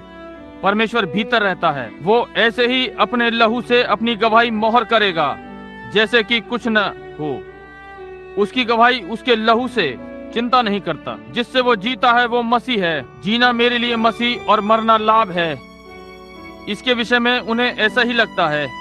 आमीन। अब ये प्रार्थना पंक्ति का समय है और ये पहले की प्रार्थना पंक्ति है, 8 के पश्चात लगभग 20। परंतु हम लोगों के लिए प्रार्थना करना चाहते हैं। अब मैं चाहता हूँ कि आप ये जितना प्रचार हम कर सकते हैं उसका स्वयं परमेश्वर के मुख से निकले एक वचन से भी कोई तुलना नहीं। अब प्रार्थना पंक्ति आरंभ करने के लिए, जिसके लिए हमने सबसे प्रतिज्ञा की है, परमेश्वर चाहेगा तो हम करेंगे। हमने प्रत्येक रात्रि प्रार्थना पत्र दिए हैं और उनमें कहा है कि हर रात्रि हम एक झुंड को बुलाएंगे बातों को परखने के लिए। परंतु उनमें से कुछ लोग उसी रात्रि चले जाएंगे। हमारी एक महान सभा होगी और आत्मा उतरेगा और लोग चले जाएंगे और अगली रात्रि हमें और अधिक देना होगा। यदि मैं गलती ना करूं, क्या मैं फैनी विल्सन को पीछे खड़े नहीं देख रहा हूं? मुझे स्मरण है कि उस महिला को लगभग 17, इससे अधिक, लगभग 20, 1932 टीबी से मर रही थी और इस नगर के डॉक्टर ने मना कर दिया था और अंदर से उसे घाव था, यहाँ तक कि उसके कंबल और हर चीज लहू से भीग गई थी। एक प्रातः उसका पति और पुत्री आकर मुझे ले गए। वहां जाकर उसे प्रभु यीशु का नाम स्मरण कराया और कुछ ही दिनों के पश्चात एक ठंडे जाड़े के मौसम में मैंने उसे नदी में प्रभु यीशु के नाम में बपतिस्मा दिया और वो मवेशियों के ट्रक में पीछे लहू में लथपथ होकर आई जितनी हो सकती थी। वो आज रात्रि भी जीवित है क्योंकि ये मसीह ने किया। पहली बार मैंने उसे वर्षों पहले देखा था। इसे देखने के लिए चारों ओर सभा में ढूंढ रहा था। परमेश्वर अब भी जीवित है, ये सत्य है। और उसने कहा, क्योंकि मैं जीवित हूँ तुम भी जीवित रह सकते हो। अब मैं ये चाहूंगा कि आपको ऐसे स्थान पर कि ये क्या है, क्योंकि यदि मैं नहीं समझता हूँ तो आप जाकर ये कहेंगे कि मेरी समझ में ये नहीं आता। कि अब मेरे दावे ये हैं कि यीशु मसीह कल, आज और सर्वदा एक सा रहता है। अब यदि वो एक सा है तो उसे हर सिद्धांत में एक सा रहना चाहिए, सामर्थ्य में, शक्ति में और हर चीज में वैसा ही रहना चाहिए जैसा कि वो था। जब वो यहाँ पृथ्वी पर था तो एक बार कुछ यूनानी आए जिसने आकर और कहा, श्रीमान हम यीशु से मिलना चाहते हैं। और मेरा विश्वास है कि प्रत्येक पुरुष और महिला की ये इच्छा है जिसने कभी यीशु के विषय में सुना, वो उसे देखना चाहता है। और यदि वो एक सा नहीं है तो हम उसे नहीं देख सकते, परंतु यदि वो एक सा है तो हम उसे देख सकते हैं। या उसने कुछ गलत बताया। अभी थोड़े समय के बाद और संसार मुझे फिर न देखेगा, तो भी तुम मुझे देखोगे, क्योंकि मैं सर्वनाम मैं तुम्हारे साथ होऊंगा और तुम्हारे अंदर होऊंगा युग के अंत तक। और तब यीशु ने अपनी कलीसिया में होने की प्रतिज्ञा की है और उन्हीं कामों को करने की जो उसने तब किए थे जब तक युग समाप्त नहीं हो जाता। अब उसने कहा, थोड़ी देर बाद संसार मुझे और न देखेगा। तो फिर हम उसे कैसे देखेंगे? हम उसका आत्मा देखेंगे यदि वो हम में है और उसका आत्मा वही कार्य करे जो उसने तब किए थे, या फिर ये वो आत्मा नहीं है। मैं दाखलता हूँ, तुम डालियां हो। और यदि हम बने रहें, यदि डाली दाखलता में है तो डाली उसी प्रकार का फल लाएगी जो दाखलता उत्पन्न करेगी। अच्छा, पहली दाखलता आई, पहली डाली जो दाखलता में से निकली वो पेंतिकोस्तल कलीसिया थी। दर्शन, सामर्थ्य, चंगाइयाँ, पवित्र आत्मा का बपतिस्मा, महान चिन्ह और आश्चर्यक्रम। अगली डाली भी बिल्कुल पहली डाली जैसी होगी। अंत में वैसा ही होगा। यही है जो यीशु ने कहा। अब देखें कि वो बीते कल में क्या था। यदि हम ये जान सकें कि वो कल क्या था। अब मैं संक्षेप में बातें कर रहा हूँ, समय के कारण 5 मिनट में निर्देश देने जा रहा हूँ। यदि हम देख सकें कि वो कल क्या था, तब हम देख सकेंगे कि वो आज क्या है और सदा रहेगा। क्या ये काफी स्पष्ट है? अब जब वो इस पृथ्वी पर था, वो एक मसीह के समान आया, यूहन्ना के द्वारा बपतिस्मा पाया और अभी तक कोई कार्य नहीं किया था और उसने अपनी आरंभ की सेवा में प्रवेश किया। वो किसके पास भेजा गया था? यहूदियों के पास। अब हम ये अनुभव करते हैं कि संसार में केवल 3 प्रकार के लोग हैं, जो कि यहूदी, अन्य जाति और सामरी, जो कि हेम, शेम और यापेत के लोग। यहूदी, अन्य जाति और सामरी। आपको याद है पतरस को उनके पास स्वर्ग के राज्य की कुंजी के साथ बुलाया गया। यहूदियों के पास पेंतिकुस्त पर तुम में से प्रत्येक प्रायश्चित करे और यीशु मसीह के नाम में बपतिस्मा ले। फिलिपुस ने जाकर सामरियों को प्रचार किया। उन सब ने विश्वास किया और प्रायश्चित किया और यीशु मसीह के नाम का बपतिस्मा लिया। केवल पवित्र आत्मा उन्हीं पर नहीं उतरा था। पतरस के पास कुंजियां थीं। वो आया और उन पे हाथ रखे और उन्होंने पवित्र आत्मा पाया। तब कुरनेलियस अन्य जाति को दर्शन मिला ताकि वो भेजकर पतरस को बुलवाए। शमौन पतरस एक चमड़ा के धंधे करने वाले के यहाँ रहता था, उसके घर में रहता था। और जब पतरस वहाँ आया, जबकि पतरस ये वचन बोल ही रहा था, पवित्र आत्मा उन पर उतर आया। तब पतरस ने कहा, क्या मनुष्य पानी को रोक सकता है? इन्होंने भी हमारे समान पवित्र आत्मा पाया, जैसे कि हमने आरंभ में पाया था। हर डाली वैसे ही फूटकर निकल रही है। देखा? अब जब यीशु मिला, अब वो अन्य जातियों के पास नहीं आया था। कितने ये बात जानते हैं? उसने अपने चेलों को किसी भी अन्य जाति के पास जाने से रोका। कितने इस बात को जानते हैं? अन्य जातियों के पास ना जाना, परंतु इजराइल की खोई हुई भेड़ों के पास जाना। और जैसा कि तुम जाकर प्रचार करते हुए कहो, परमेश्वर का राज्य निकट है, इजराइल की खोई हुई भेड़ों के लिए। उस दिन में कौन उसके आने की राह देख रहा था? अन्य जाति नहीं।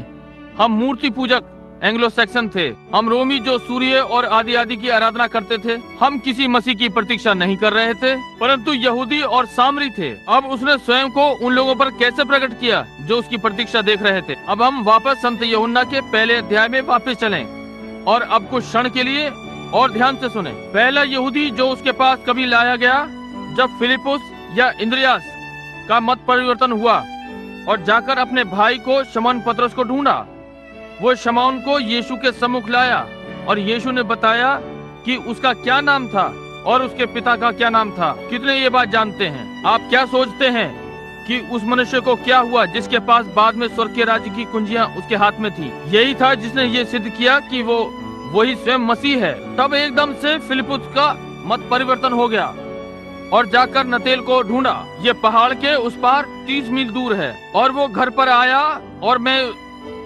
उसे ये कहते हुए सुन सकता हूँ, ओ श्रीमती नतेल, नतेल कहाँ है? ओ वो बाहर जैतून के बाग में है। तेजी से वहाँ भागा, नतेल तुम कहाँ हो? और उसने उसे पेड़ के नीचे पाया और नतेल प्रार्थना कर रहा था। और जब तक वो प्रार्थना न कर चुका, उसने प्रतीक्षा की और उसने ये नहीं कहा, कैसे हो नतेल, फसल कैसी हो रही है? ओ उसके पास संदेश था जिससे यीशु मिल चुका। वो इस प्रकार का होता है, उसके पास मूर्खता के लिए समय नहीं है। उसने कहा, आओ और देखो हमें कौन मिला, नासरत का यीशु, यूसुफ का पुत्र। और अब मैं देख सकता हूँ नतेल ने प्रार्थना पर से उठकर अपने कपड़े झाड़ रहा है। उसने कहा, अब फिलिपुस मैं जानता हूँ कि तुम एक भले व्यक्ति हो, एक ईमानदार व्यक्ति हो। अब क्या नासरत से कोई अच्छी वस्तु निकल सकती है? अच्छा आप जानते हैं यदि मसीह आएगा तो वो कलीसिया से होकर यरूशलेम में आएगा। आज यही है जो लोग सोचते हैं, समझे? वो यरूशलेम में होकर आएगा। अंतिम सभा में कैफा ने इसकी घोषणा नहीं की, ऐसे ही किसी धर्म ज्ञाता ने भी घोषणा नहीं की। इसलिए मैं जानता हूँ कि तुम एक ईमानदार व्यक्ति हो और तुम गहराई से अलग हो गए हो। ओ नहीं, तुम आकर देख लो।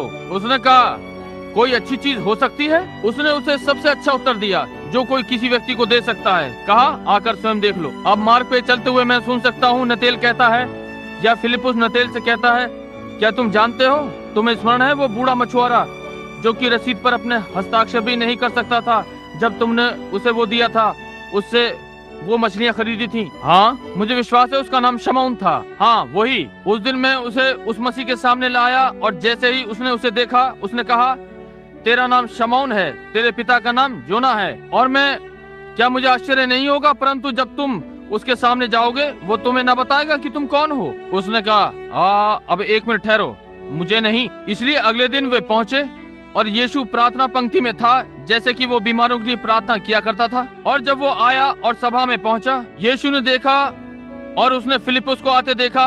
एक मनुष्य को गलियारे में से ला रहे थे और उसने उसकी ओर देखा और उसने कहा, देखो एक इस्राएली जिसमें कोई भी छल नहीं है। ये एक नई शिक्षा है। ये यीशु कल था, ये यीशु आज है यदि वो एक सा है। और वो व्यक्ति रुक गया। मैं देख सकता हूँ कि नतेल ने फिलिपुस को कोनी मारकर कहा, मैंने तुम्हें क्या बताया था?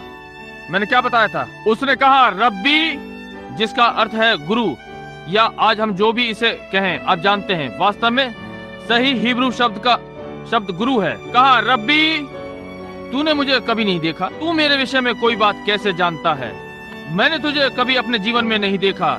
तू कैसे जानता है कि मैं इजरायली हूँ? तू कैसे जानता है कि मैं धर्मी और ईमानदार और सच्चा हूँ? तूने मुझे अपने जीवन में पहले कभी नहीं देखा, तू मुझे कैसे जानता है? उसने कहा, इससे पहले कि फिलिपुस तुझे बुलाए, जब तू पेड़ के तले था, मैंने तुझे देखा। एक दिन पहले पहाड़ के दूसरी ओर 30 मील।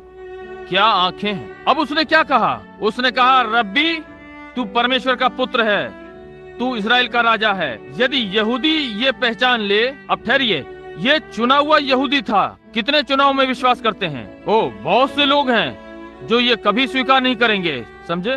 बाइबल ने ऐसा कहा है। परंतु उस मनुष्य में परमेश्वर का आत्मा था और उसने ये स्वीकार किया। कहा रब्बी, तू परमेश्वर का पुत्र है, तू इजराइल का महाराजा है। परंतु वहाँ उन दिनों के धर्मी ज्ञानी पुरोहित वहाँ खड़े थे और महान शिक्षक उसकी सुन रहे थे। और आप जानते हैं कि उन्होंने क्या कहा? उन्होंने कहा, ये भावी बताने वाला है, इसके ऊपर बालजबूल का आत्मा है। यीशु, वे ये बात कभी भी जोर से नहीं बोले, नहीं, परंतु यीशु घूमा और उन्हें देखा। उसने कहा, तुम मुझे ये कह सकते हो और इससे बचकर निकल जाओगे, परंतु एक समय आएगा जब पवित्र आत्मा आएगा और जब तुम एक शब्द उसके विरोध में यही कार्य करते हुए बोलोगे, वो कभी भी ना तो इस संसार में ना आने वाले संसार में क्षमा ना होगा। इसलिए हम किसके साथ व्यवहार कर रहे हैं? वे यहूदी थे। वास्तविक सच्चे और निष्ठावान यहूदियों ने उसका मसीह होने का विश्वास किया। शिक्षक और धर्मज्ञानी, वे क्या थे? सर्प का वंश, जैसे कि हम देख चुके हैं। उसने कहा, तुम अपने पिता शैतान से हो। यद्यपि वो तेज तर्रार, बुद्धिमान, पवित्र लोग थे। वे एक भी तिनका नहीं हिलाते, पवित्र। वे सबत नहीं तोड़ेंगे, वे मांस नहीं खाएंगे। वे पवित्र लोग थे, परंतु वो देखने में असफल रहे। देखिए, वे मनुष्य के द्वारा प्रशिक्षित किए गए थे। परमेश्वर अपने लोगों को कठिनाई में प्रशिक्षित करता है। ये ठीक बात है। परमेश्वर द्वारा बुलाए हुए लोग, तब एक दिन वो करेगा। यही यहूदियों ने सोचा था। उसने इसी प्रकार से स्वयं को यहूदियों पर प्रकट किया था। कितने जानते हैं कि ये वचन है?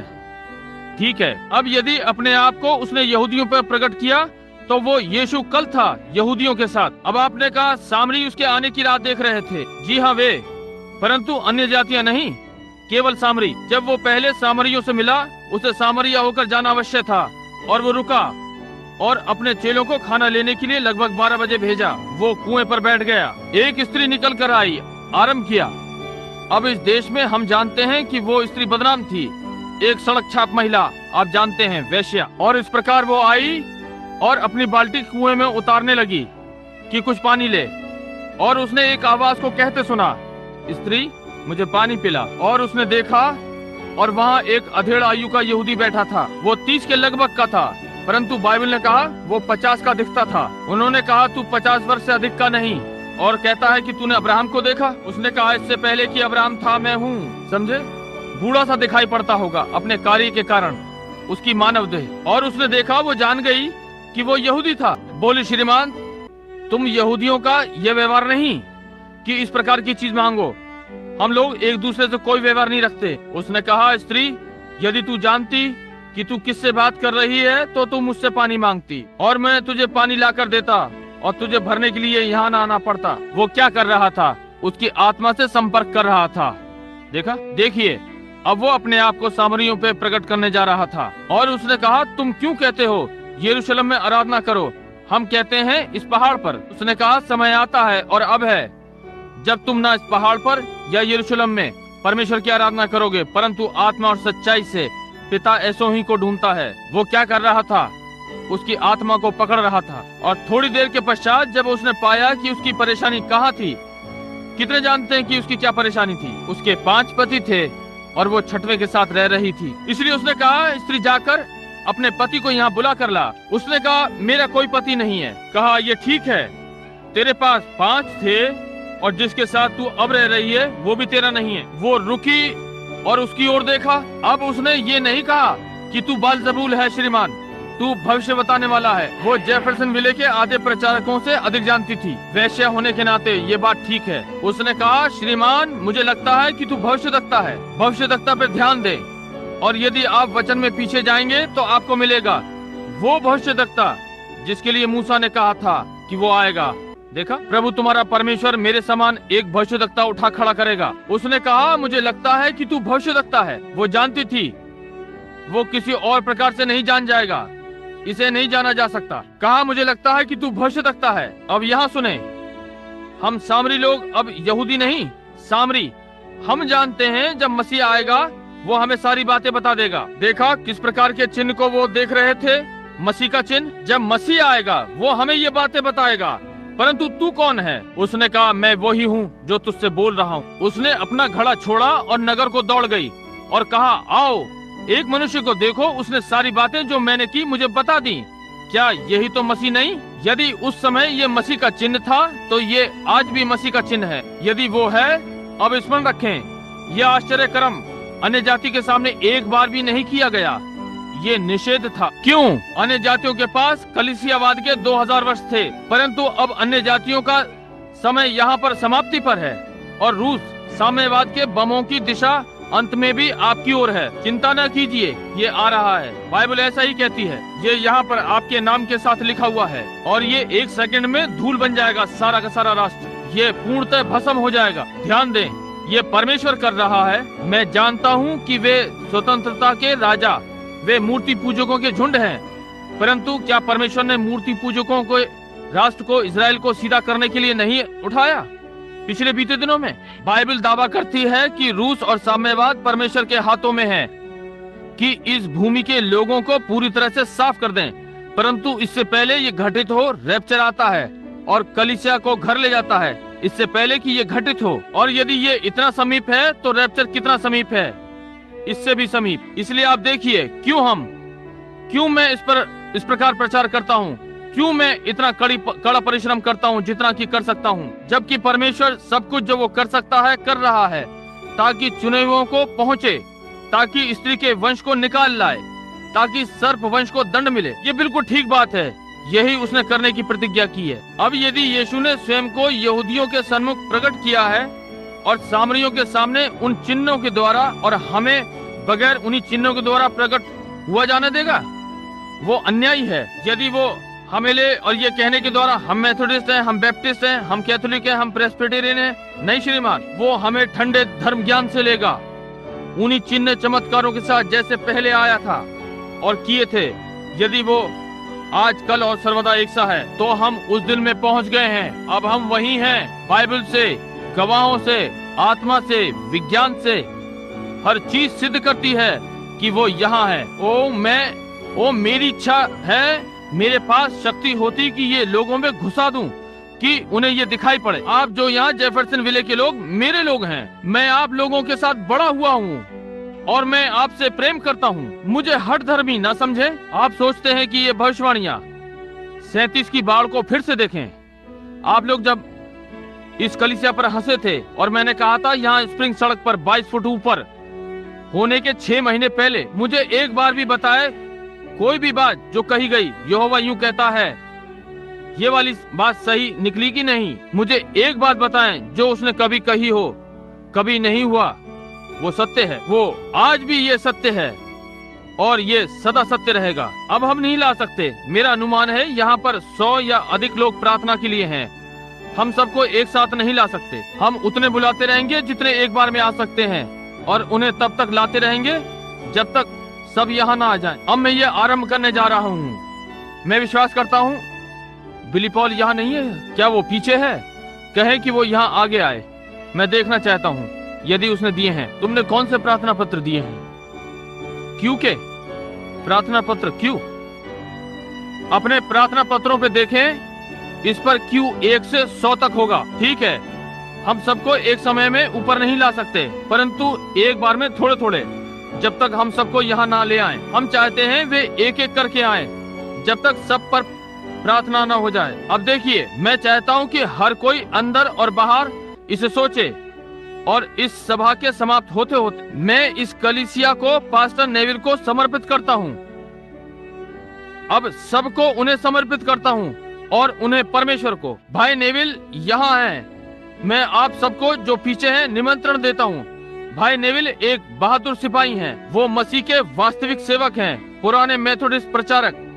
मेरा विश्वास है कि एसबरी का एक छात्र, और वो सारे धार्मिक ज्ञान, धार्मिक विद्यालय और अनुभव के साथ जो वे सिखाते हैं प्रशिक्षित किए गए थे। परंतु एक दिन वे ऐसे स्थान में आ गए जहां वे जान पाए कि उनके पास कुछ भिन्न होना चाहिए, और उन्होंने रेखा को पार किया। वे यहाँ पर पास्टर हैं, एक व्यक्ति पवित्र आत्मा से भरा हुआ, एक वास्तविक प्रचारक, एक वास्तविक धर्मज्ञानी। और मैं आपसे इस नगर के लोगों से पूछता हूँ और इस समाज से, यदि आपके पास कोई कलीसिया नहीं है और आप वास्तविक सुसमाचार सुनना चाहते हैं, या भाई नेविल के पास आए। वे भी उसी के पक्षधर हैं जिसका मैं हूँ, पूर्णतः एक वास्तविक बहादुर सिपाही। हम सब भाई नेविल से प्रेम करते हैं। वे यहाँ हमारे साथ लंबे समय से हैं और हम उनसे प्रेम करते हैं। अब यदि यीशु मसीह आत्मा के द्वारा आज रात्रि यहाँ वापस आएगा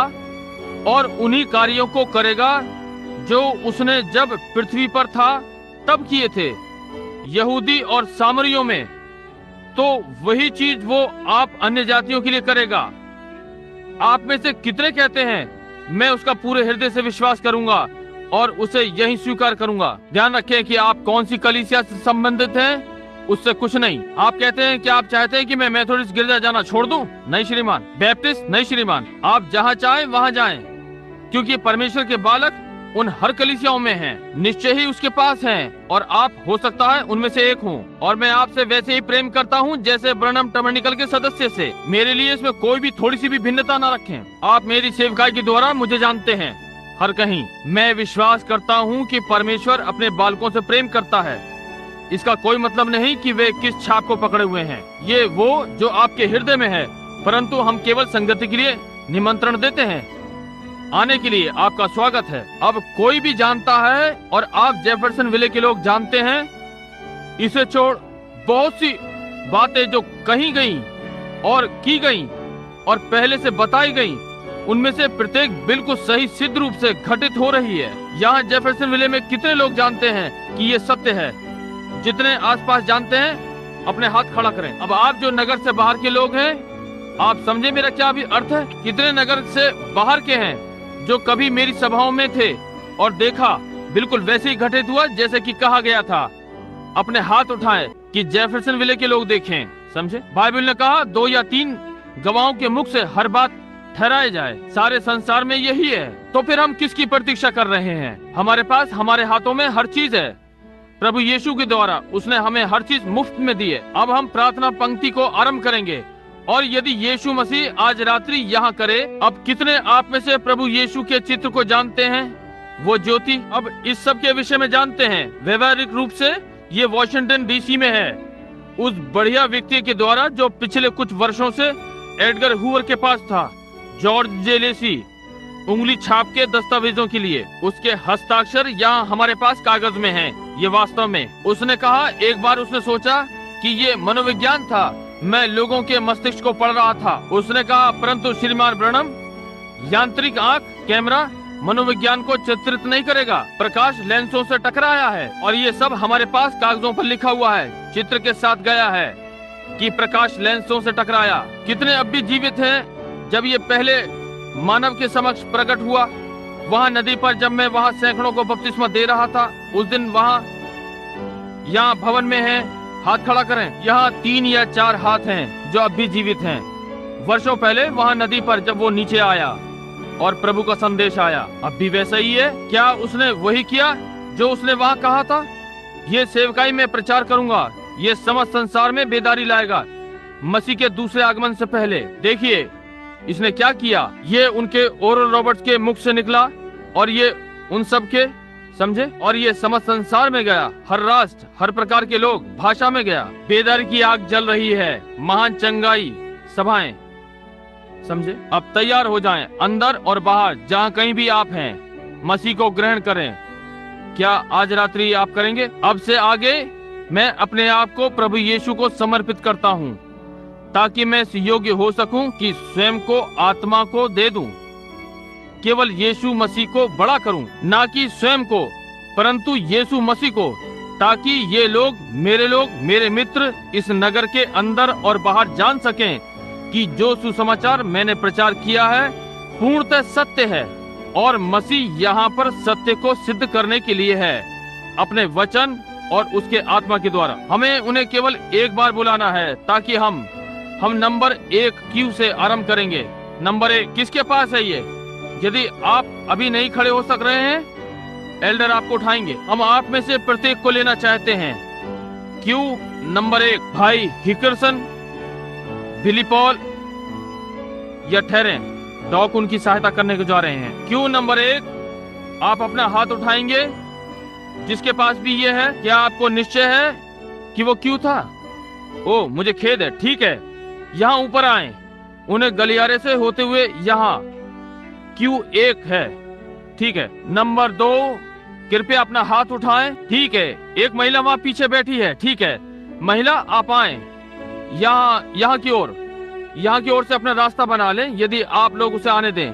लड़के आपकी सहायता करेंगे, परिचायक और आदि आदि। क्यू नंबर 3 अपना हाथ उठाएं। नंबर 3 क्या आप अपना हाथ उठाएंगे जिसके पास क्यू नंबर 3 है? देखिए, यदि ये महिला जो जा रही है, यदि इसके पास वो पत्र हो, आपके पास नहीं है, आप ऐसा नहीं कर सकती। नहीं, आपको ही रखना है और निर्देशों को सुने। जो भी है, हम बालक को लेंगे, समझे? जब आपका नंबर पुकारा जाए आप तभी आए। बालक तब आएगा जब उसे बुलाया जाएगा, समझे? ये ठीक है। नंबर 1 2 किसके पास नंबर 3 है? अपना हाथ उठाएं। Number 3 number 4। अब ये बहुत ही अच्छा है। बहन, वो महिला कौन थी जो ये करना चाहती थी? समझे? परंतु देखिए, यदि उनका नंबर बुलाया जाता है वे आएंगे ही, यदि वे नहीं बुलाए जाते हैं हम उन्हें लेंगे। जो भी है, समझे? हम चाहते हैं कि आप अपने स्थान पर ही रहें ताकि आप भी अपना स्थान ले सकें। आप देखिए number 3 number 4 number 5 Q number 5 अपना हाथ उठाएं। वहाँ पीछे एक युवा महिला। नंबर 6 ठीक है, नवयुवक। नंबर 7 ये व्यक्ति यहीं पर है। नंबर 8 हमें ये करना है। देखिए, आप ये नहीं कर सकते, आप यहाँ भीड़ लगा देंगे। आप कहेंगे हर कोई प्रार्थना करवाना चाहता है। मैं आपको कुछ दिखाऊंगा। यदि आप देखना चाहते हैं कि क्यों हम पंक्ति बनवाते हैं, यहाँ पर हर कोई ऊपर आकर प्रार्थना करवाना चाहता है। अपने हाथ उठाएं हर कोई। इससे कोई मतलब नहीं कि आप कौन हैं। वहाँ देखें कौन पहले आने वाला है। देखिए, कोई तो है। बिली यहाँ आकर प्रार्थना पत्रों को लेकर और इन सबको आपके सामने मिला देगा, और वो किसी को भी प्रार्थना पत्र देगा जो भी एक चाहता हो। आप 5-6 पा सकते हैं, और कभी कभी हम कहीं से भी आरंभ करते हैं। इससे कोई अंतर नहीं पड़ता कि हम कहाँ हैं। और वे वहाँ सभा में वास्तव में कभी कभी इस मंच पर आने से पहले चंगे हो जाते हैं। कितने ये जानते हैं कि वे दोनों अपरिचित हैं? निश्चय इससे कुछ नहीं होता। नंबर 6 वो आ गया। नंबर 7 नंबर 8 किसके पास प्रार्थना पत्र 8 है? पहले ही है। नंबर 9 8 नंबर 8 हम चाहते हैं कि आप ले लें। हो सकता है कोई बाहर, यदि वे कोई उनका हाथ उठाए, या कोई बाहर है जो अंदर नहीं आ सकता। नंबर 8 भाई कॉलिंस, क्या कोई पीछे है? प्रार्थना पत्र नंबर 8 अंदर आने का यत्न कर रहा है। ठीक है, प्रार्थना पत्र नंबर 8। ठीक है, नंबर 9 प्रार्थना पत्र 9 अपना हाथ उठाएं। हो सकता है वे बाहर चले गए, अंदर नहीं आ सकते। यदि वे अंदर आए तो उन्हें पंक्ति में कर लें। नंबर 10 अपना हाथ उठाएं। वो पीछे वो व्यक्ति। आइए श्रीमान, आपको अंदर बुलाते हुए प्रसन्नता है। आप वहाँ पीछे खड़े हुए थे, हाथ ऐंठे हुए हैं। नंबर 10 नंबर 11 अपना हाथ उठाएं। किसके पास प्रार्थना पत्र नंबर क्यू 11 है? ठीक है, 11 12 क्यू नंबर 12। ठीक है, 12 13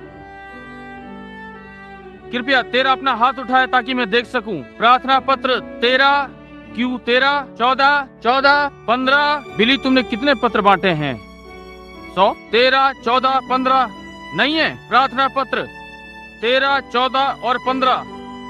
क्या आप लोग यहाँ नहीं है? 15 16 17 18 19 20 क्यू पहले, फिर जे पर, और तब लाइन में नीचे चलेंगे।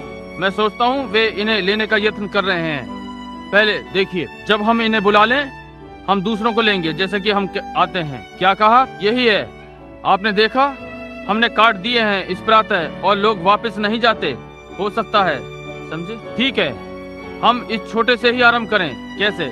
आप अपनी लाइन में लगे रहें। ठीक है, अब किसके पास क्यू में 15, 16, 17, 18, 19, 20 है, 21, 22, 23, 24, 25 अब तैयार हो जाएं।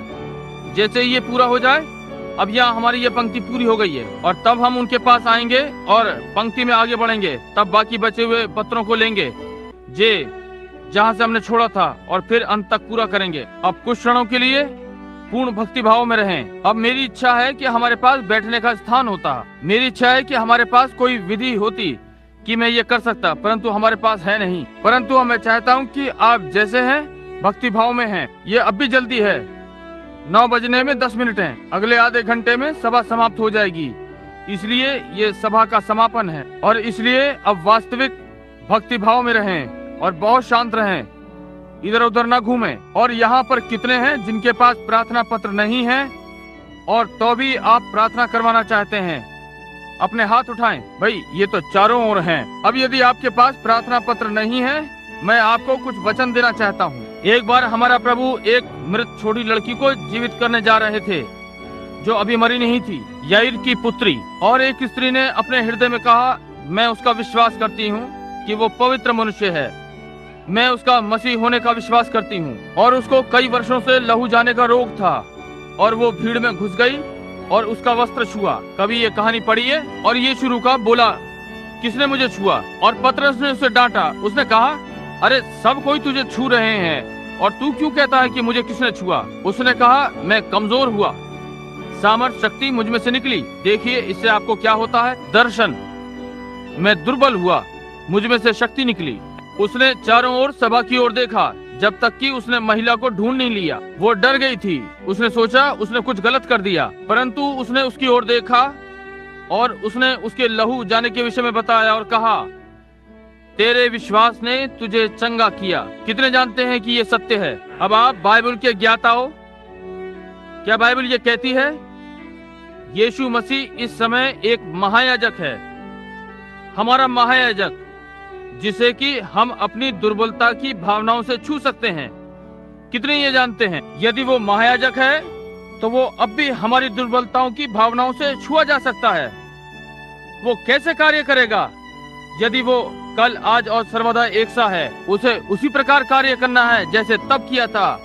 क्या ये ठीक है? अब उसके पास शारीरिक देह नहीं, क्योंकि ये परमेश्वर के दाहिने हाथ पर है, परंतु उसके पास हमारे शरीर हैं जिसमें होकर वो कार्य करता है। और उसका आत्मा है जो हमारे द्वारा कार्य कर रहा है। जैसे कि उसने कहा था, मैं तुम्हारे साथ होऊंगा, तुम में जो कार्य मैं करता हूँ तुम भी करोगे, तुम इससे भी अधिक करोगे, क्योंकि मैं पिता के पास जाता हूँ। वो हमारे स्थान में खड़ा होगा, समझे?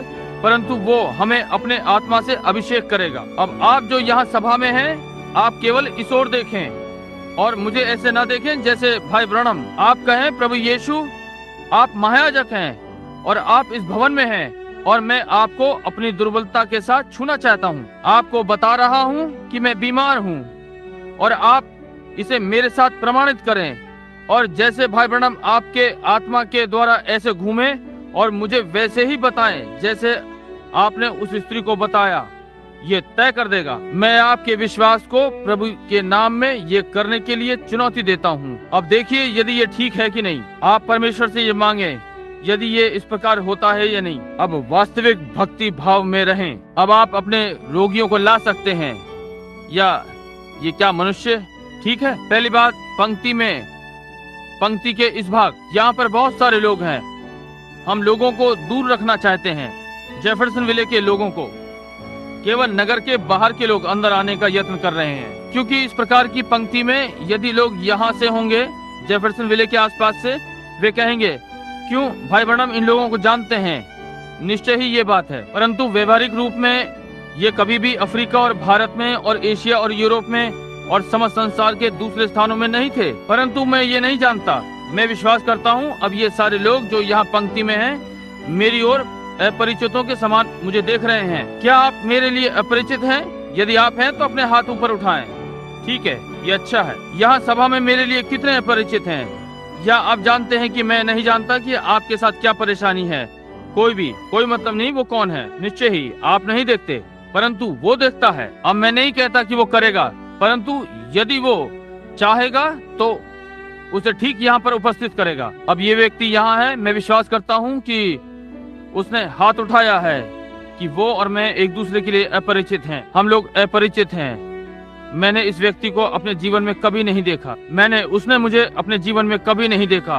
अब इस समय से पहले हम भवन में आए और हमने अब एक दूसरे को देखा, हमारा पहला अवसर है। यहाँ पर फिलिपुस का सही चित्रण है कि जाकर नतेल को लाया और नतेल यीशु के सामने आ रहा है। अब ये नहीं है कि ये नतेल या मैं यीशु हूँ, अब ये ना सोचें, परंतु ये वर्षों पश्चात प्रतिज्ञा के द्वारा जो अब तक की गई थी। और यहाँ दो मनुष्य हैं जो कभी भी अपने जीवन में नहीं मिले, जैसे कि उस समय दो मनुष्य थे। और यदि यीशु एक सा बना रहता है, वो अपना आत्मा विश्वास पर उंडेल सकता है और मैं अपनी आत्मा विश्वास पर देता हूँ मसीह को पवित्र आत्मा के दिव्य वरदान के द्वारा, और वही आश्चर्यक्रम हो सकता है। क्या ये ठीक बात है? और ये अलौकिक है। कहें एक और आश्चर्यक्रम? भाई मैं इसे कैसे जान सकता हूँ यदि मैंने इसे कभी नहीं देखा?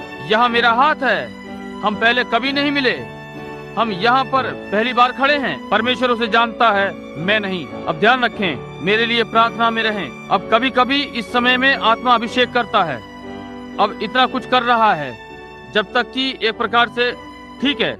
मैं केवल ये चाहता हूँ कि आप शांत बैठें, वास्तविक भक्ति भाव में रहें, देखें, प्रार्थना में रहें। अब श्रीमान, मैं केवल आपको चाहता हूँ, आपको नहीं जानता, परंतु आप यहाँ किस कारण से हैं मैं नहीं जानता, परंतु ये जो भी है आपके बगैर बताए प्रभु यीशु मुझे बताएगा कि आप उससे क्या चाहते हैं, और ये उसे वो बना देगा जो मैंने आपसे कहा कि वो कल, आज और सर्वदा एक सा है। आप ये विश्वास करते हैं? ठीक है, ये विश्वास करता है, और अब ये सभा विश्वास करती है, और प्रभु ने कहा वो इसे करेगा अपनी बाइबल में। अब यहाँ जहाँ मैंने पाया, या तो परमेश्वर की बाइबल के साथ सत्य बताऊं, या बाइबल ने कुछ प्रतिज्ञा की है जो कि ये पूरी नहीं कर सकती, या मैं एक ढोंगी हूं, ये या वो, समझे?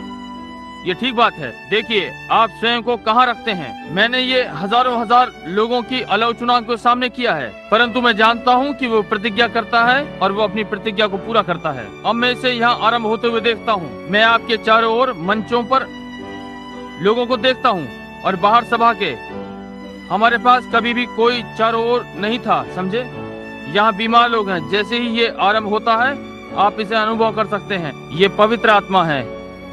अब वास्तविक भक्ति भाव में रहें, बस अब आदरपूर्ण जितना हम कह सकते हैं। जी हाँ श्रीमान, प्रभु यीशु हम दोनों से प्रेम करता है, क्योंकि हम दो मनुष्य हैं जिनके लिए वो मरा, और हमारी पहली बार की भेंट, यदि आप आवश्यकता में हैं, परमेश्वर उस आवश्यकता को पूरा कर सकता है, क्योंकि उसने प्रतिज्ञा की है कि वो करेगा। परंतु यदि मनुष्य अपने हृदय में निष्ठावान है तो वो जानता है कि कुछ घटित हो रहा है। वो सही नहीं सोच सकता कि ये क्या है, परंतु वो स्वर्गदूत जिसे आप चित्र में देखते हैं इस मनुष्य के पास और पास आ रहा है, और वो मुझसे ओझल हो रहा है, और ये व्यक्ति हृदय के रोग से पीड़ित है और इसे मधुमेह है। ये ठीक बात है, ये आत्मा यूं कहता है। यदि ये ठीक है तो अपना हाथ उठाएं। अब यदि मैंने आपको कभी नहीं देखा तो मैं आपके विषय में कोई बात कैसे जान सकता हूँ? किसी तरह उसी प्रकार से उसने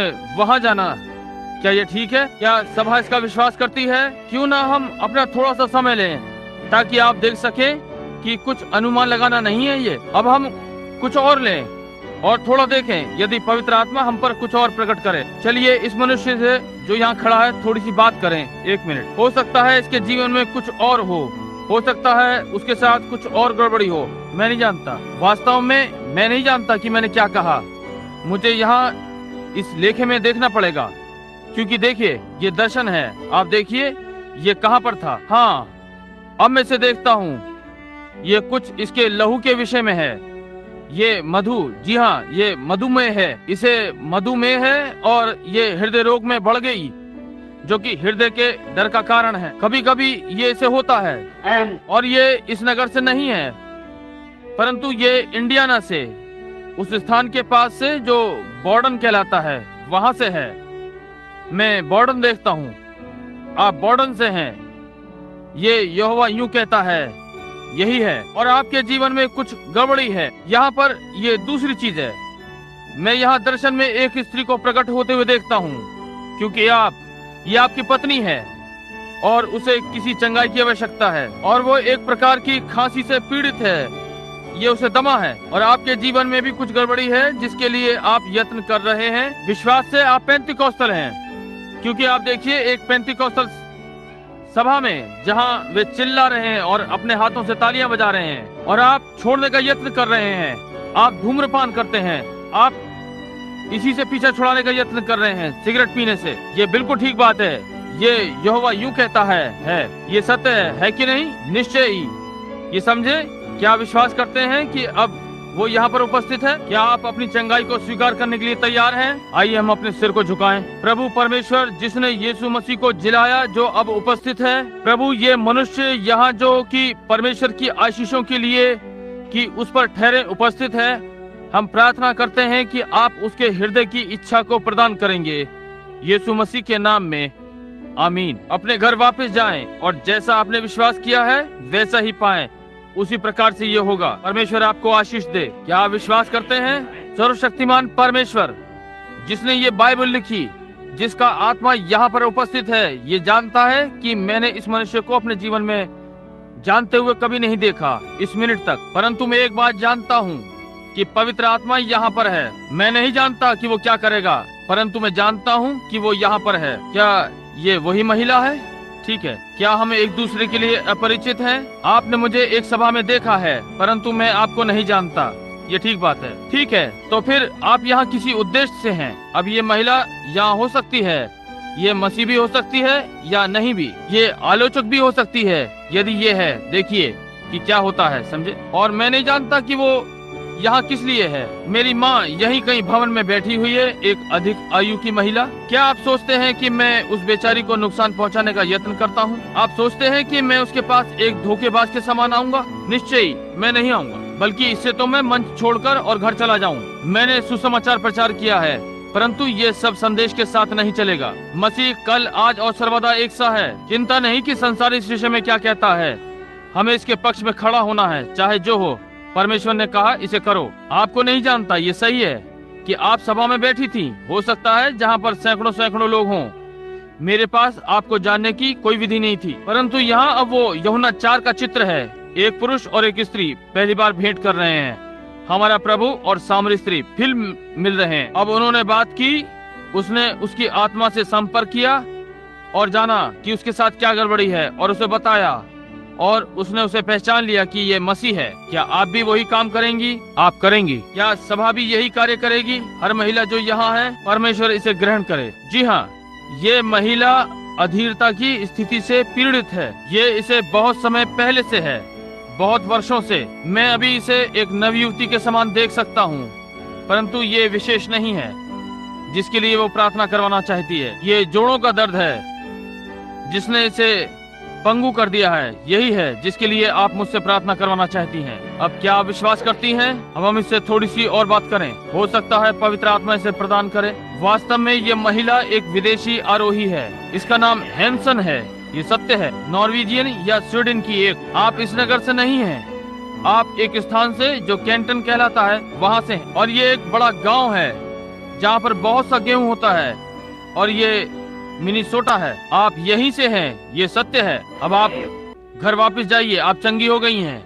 यीशु मसीह ने आपको चंगा कर दिया। लोगों को बताएं कि प्रभु ने आपके साथ कितना अच्छा कार्य किया है। मैं समझता हूँ कि हम दोनों एक दूसरे के लिए अपरिचित हैं। मैं आपको नहीं जानता माता जी, परंतु प्रभु आपको जानता है। आप यहाँ किस उद्देश्य से हैं मैं नहीं जानता, परंतु यदि प्रभु यीशु मुझे बता देगा कि आप यहाँ पर किस लिए हैं, तो आप जान जाएंगी कि ये सत्य है। यदि मैं आकर यहाँ ये कहता कि आप रोगी महिला हैं, तो निश्चय ही आप प्रार्थना पंक्ति में खड़ी होती हैं।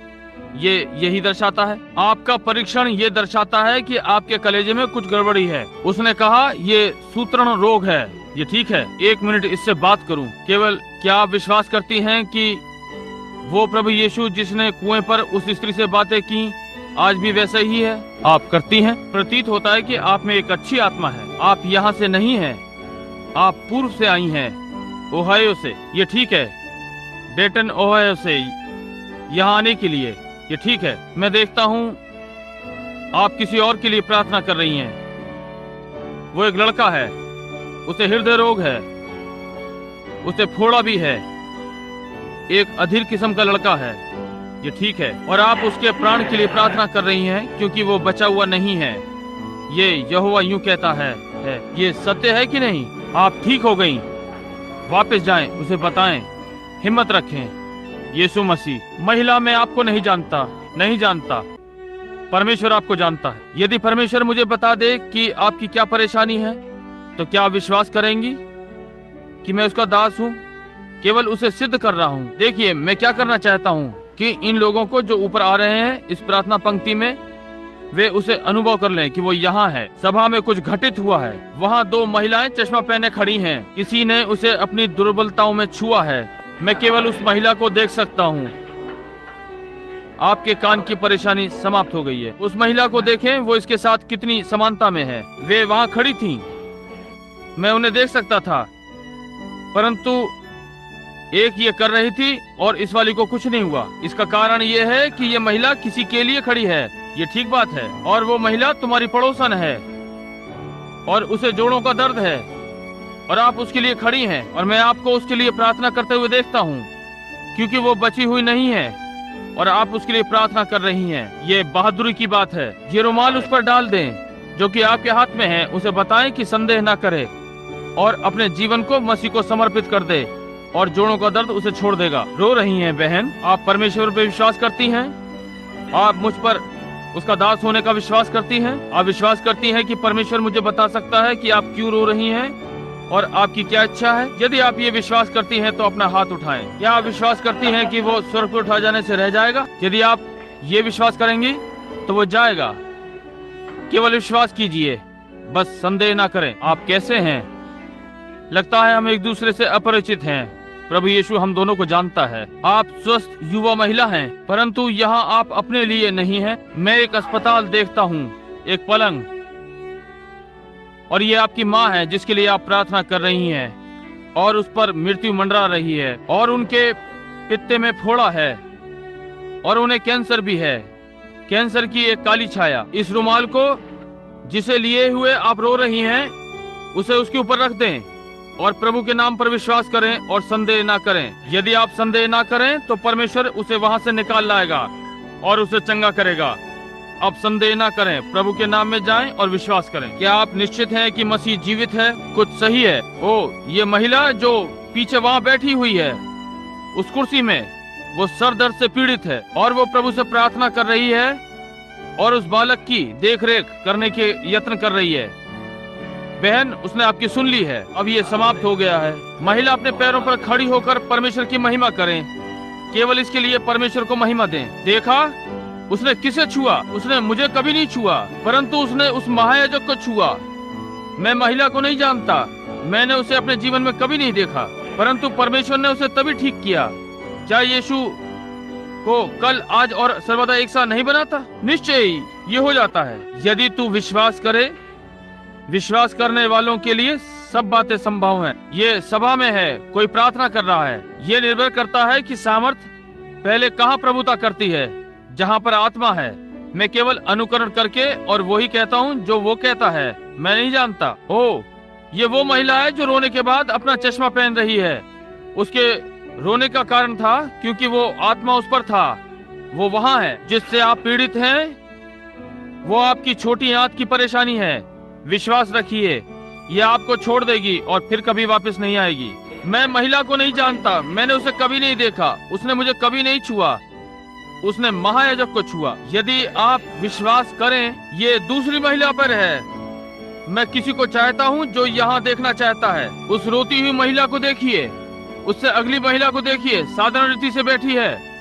उससे अगली महिला को देखिए, रो रही है, उसे हृदय रोग है। वो बेचारी महिला वहाँ बैठी है, मेरी अपने उससे देख रही है। जी हाँ, ये ठीक बात है। आपको हृदय रोग था, क्या नहीं था?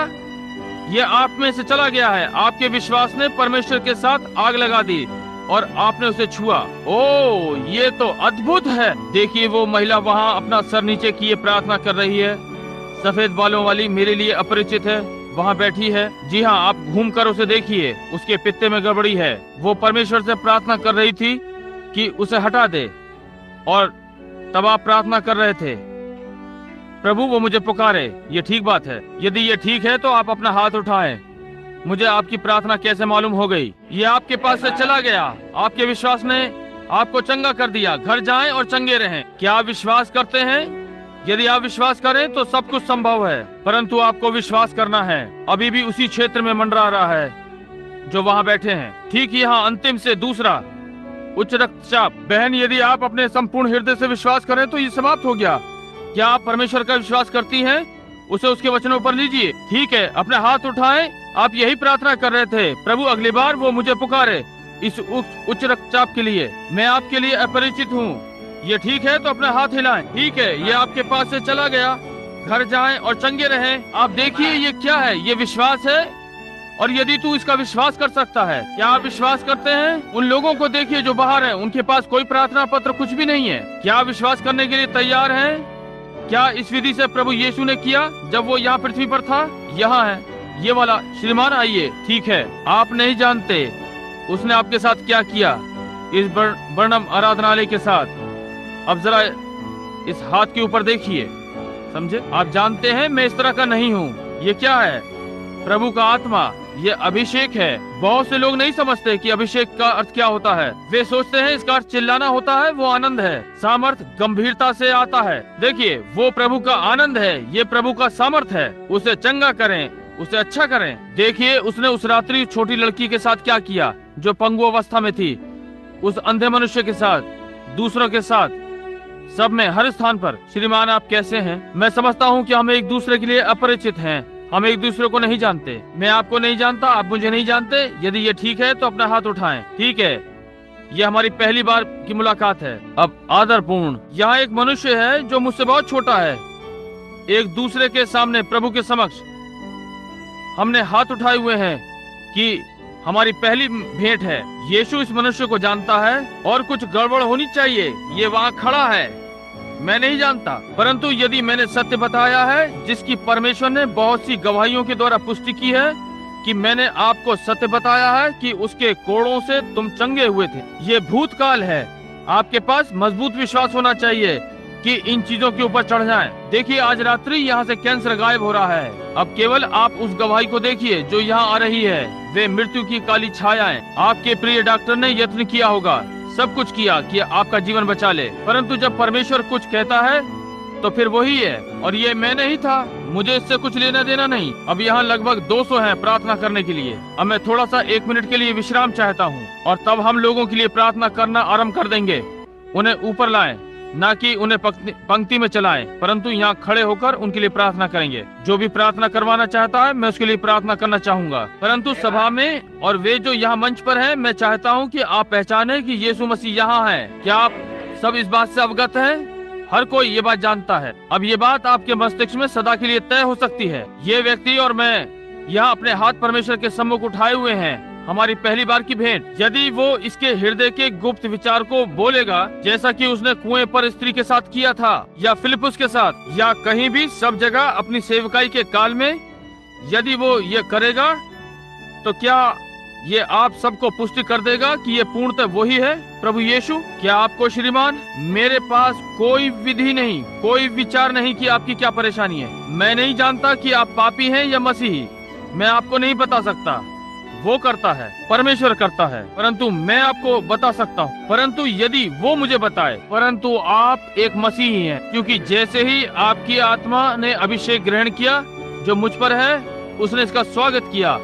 इसलिए मैं जानता हूँ कि आप मसीही हैं। एक गहरी छाया के नीचे हैं। ये लहू के साथ कुछ गड़बड़ है और आप डॉक्टरों के पास गए थे और वे शल्य चिकित्सा करना चाहते थे, और वो शल्य चिकित्सा, मैं उन 2 डॉक्टरों का आपस में परामर्श करते हुए सुनता हूँ, और वे आपके शरीर में से कोई अंग निकाल देना चाहते हैं जो कि तिल्ली कहलाती है। ये ठीक बात है। और आप इस नगर से नहीं हैं, परंतु आप एक बड़े नगर से हैं जहाँ एक प्रकार के बड़े धार्मिक संस्थान हैं।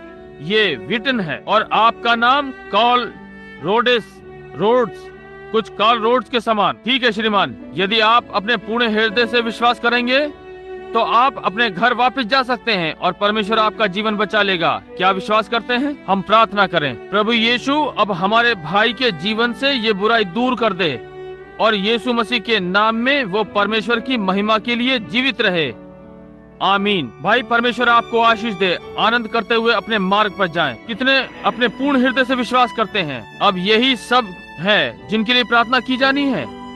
ठीक है, जब आप वहाँ बैठे हुए थे तभी आपकी पीठ की परेशानी आपको छोड़कर चली गई, इसलिए आप अपने मार्ग पे घर जा सकते हैं। यदि आप चाहें तो आनंद करें और केवल ये कहते हुए जाएं, अच्छे प्रभु का धन्यवाद। आप जाएं और अपना रात्रि का भोजन खाएं।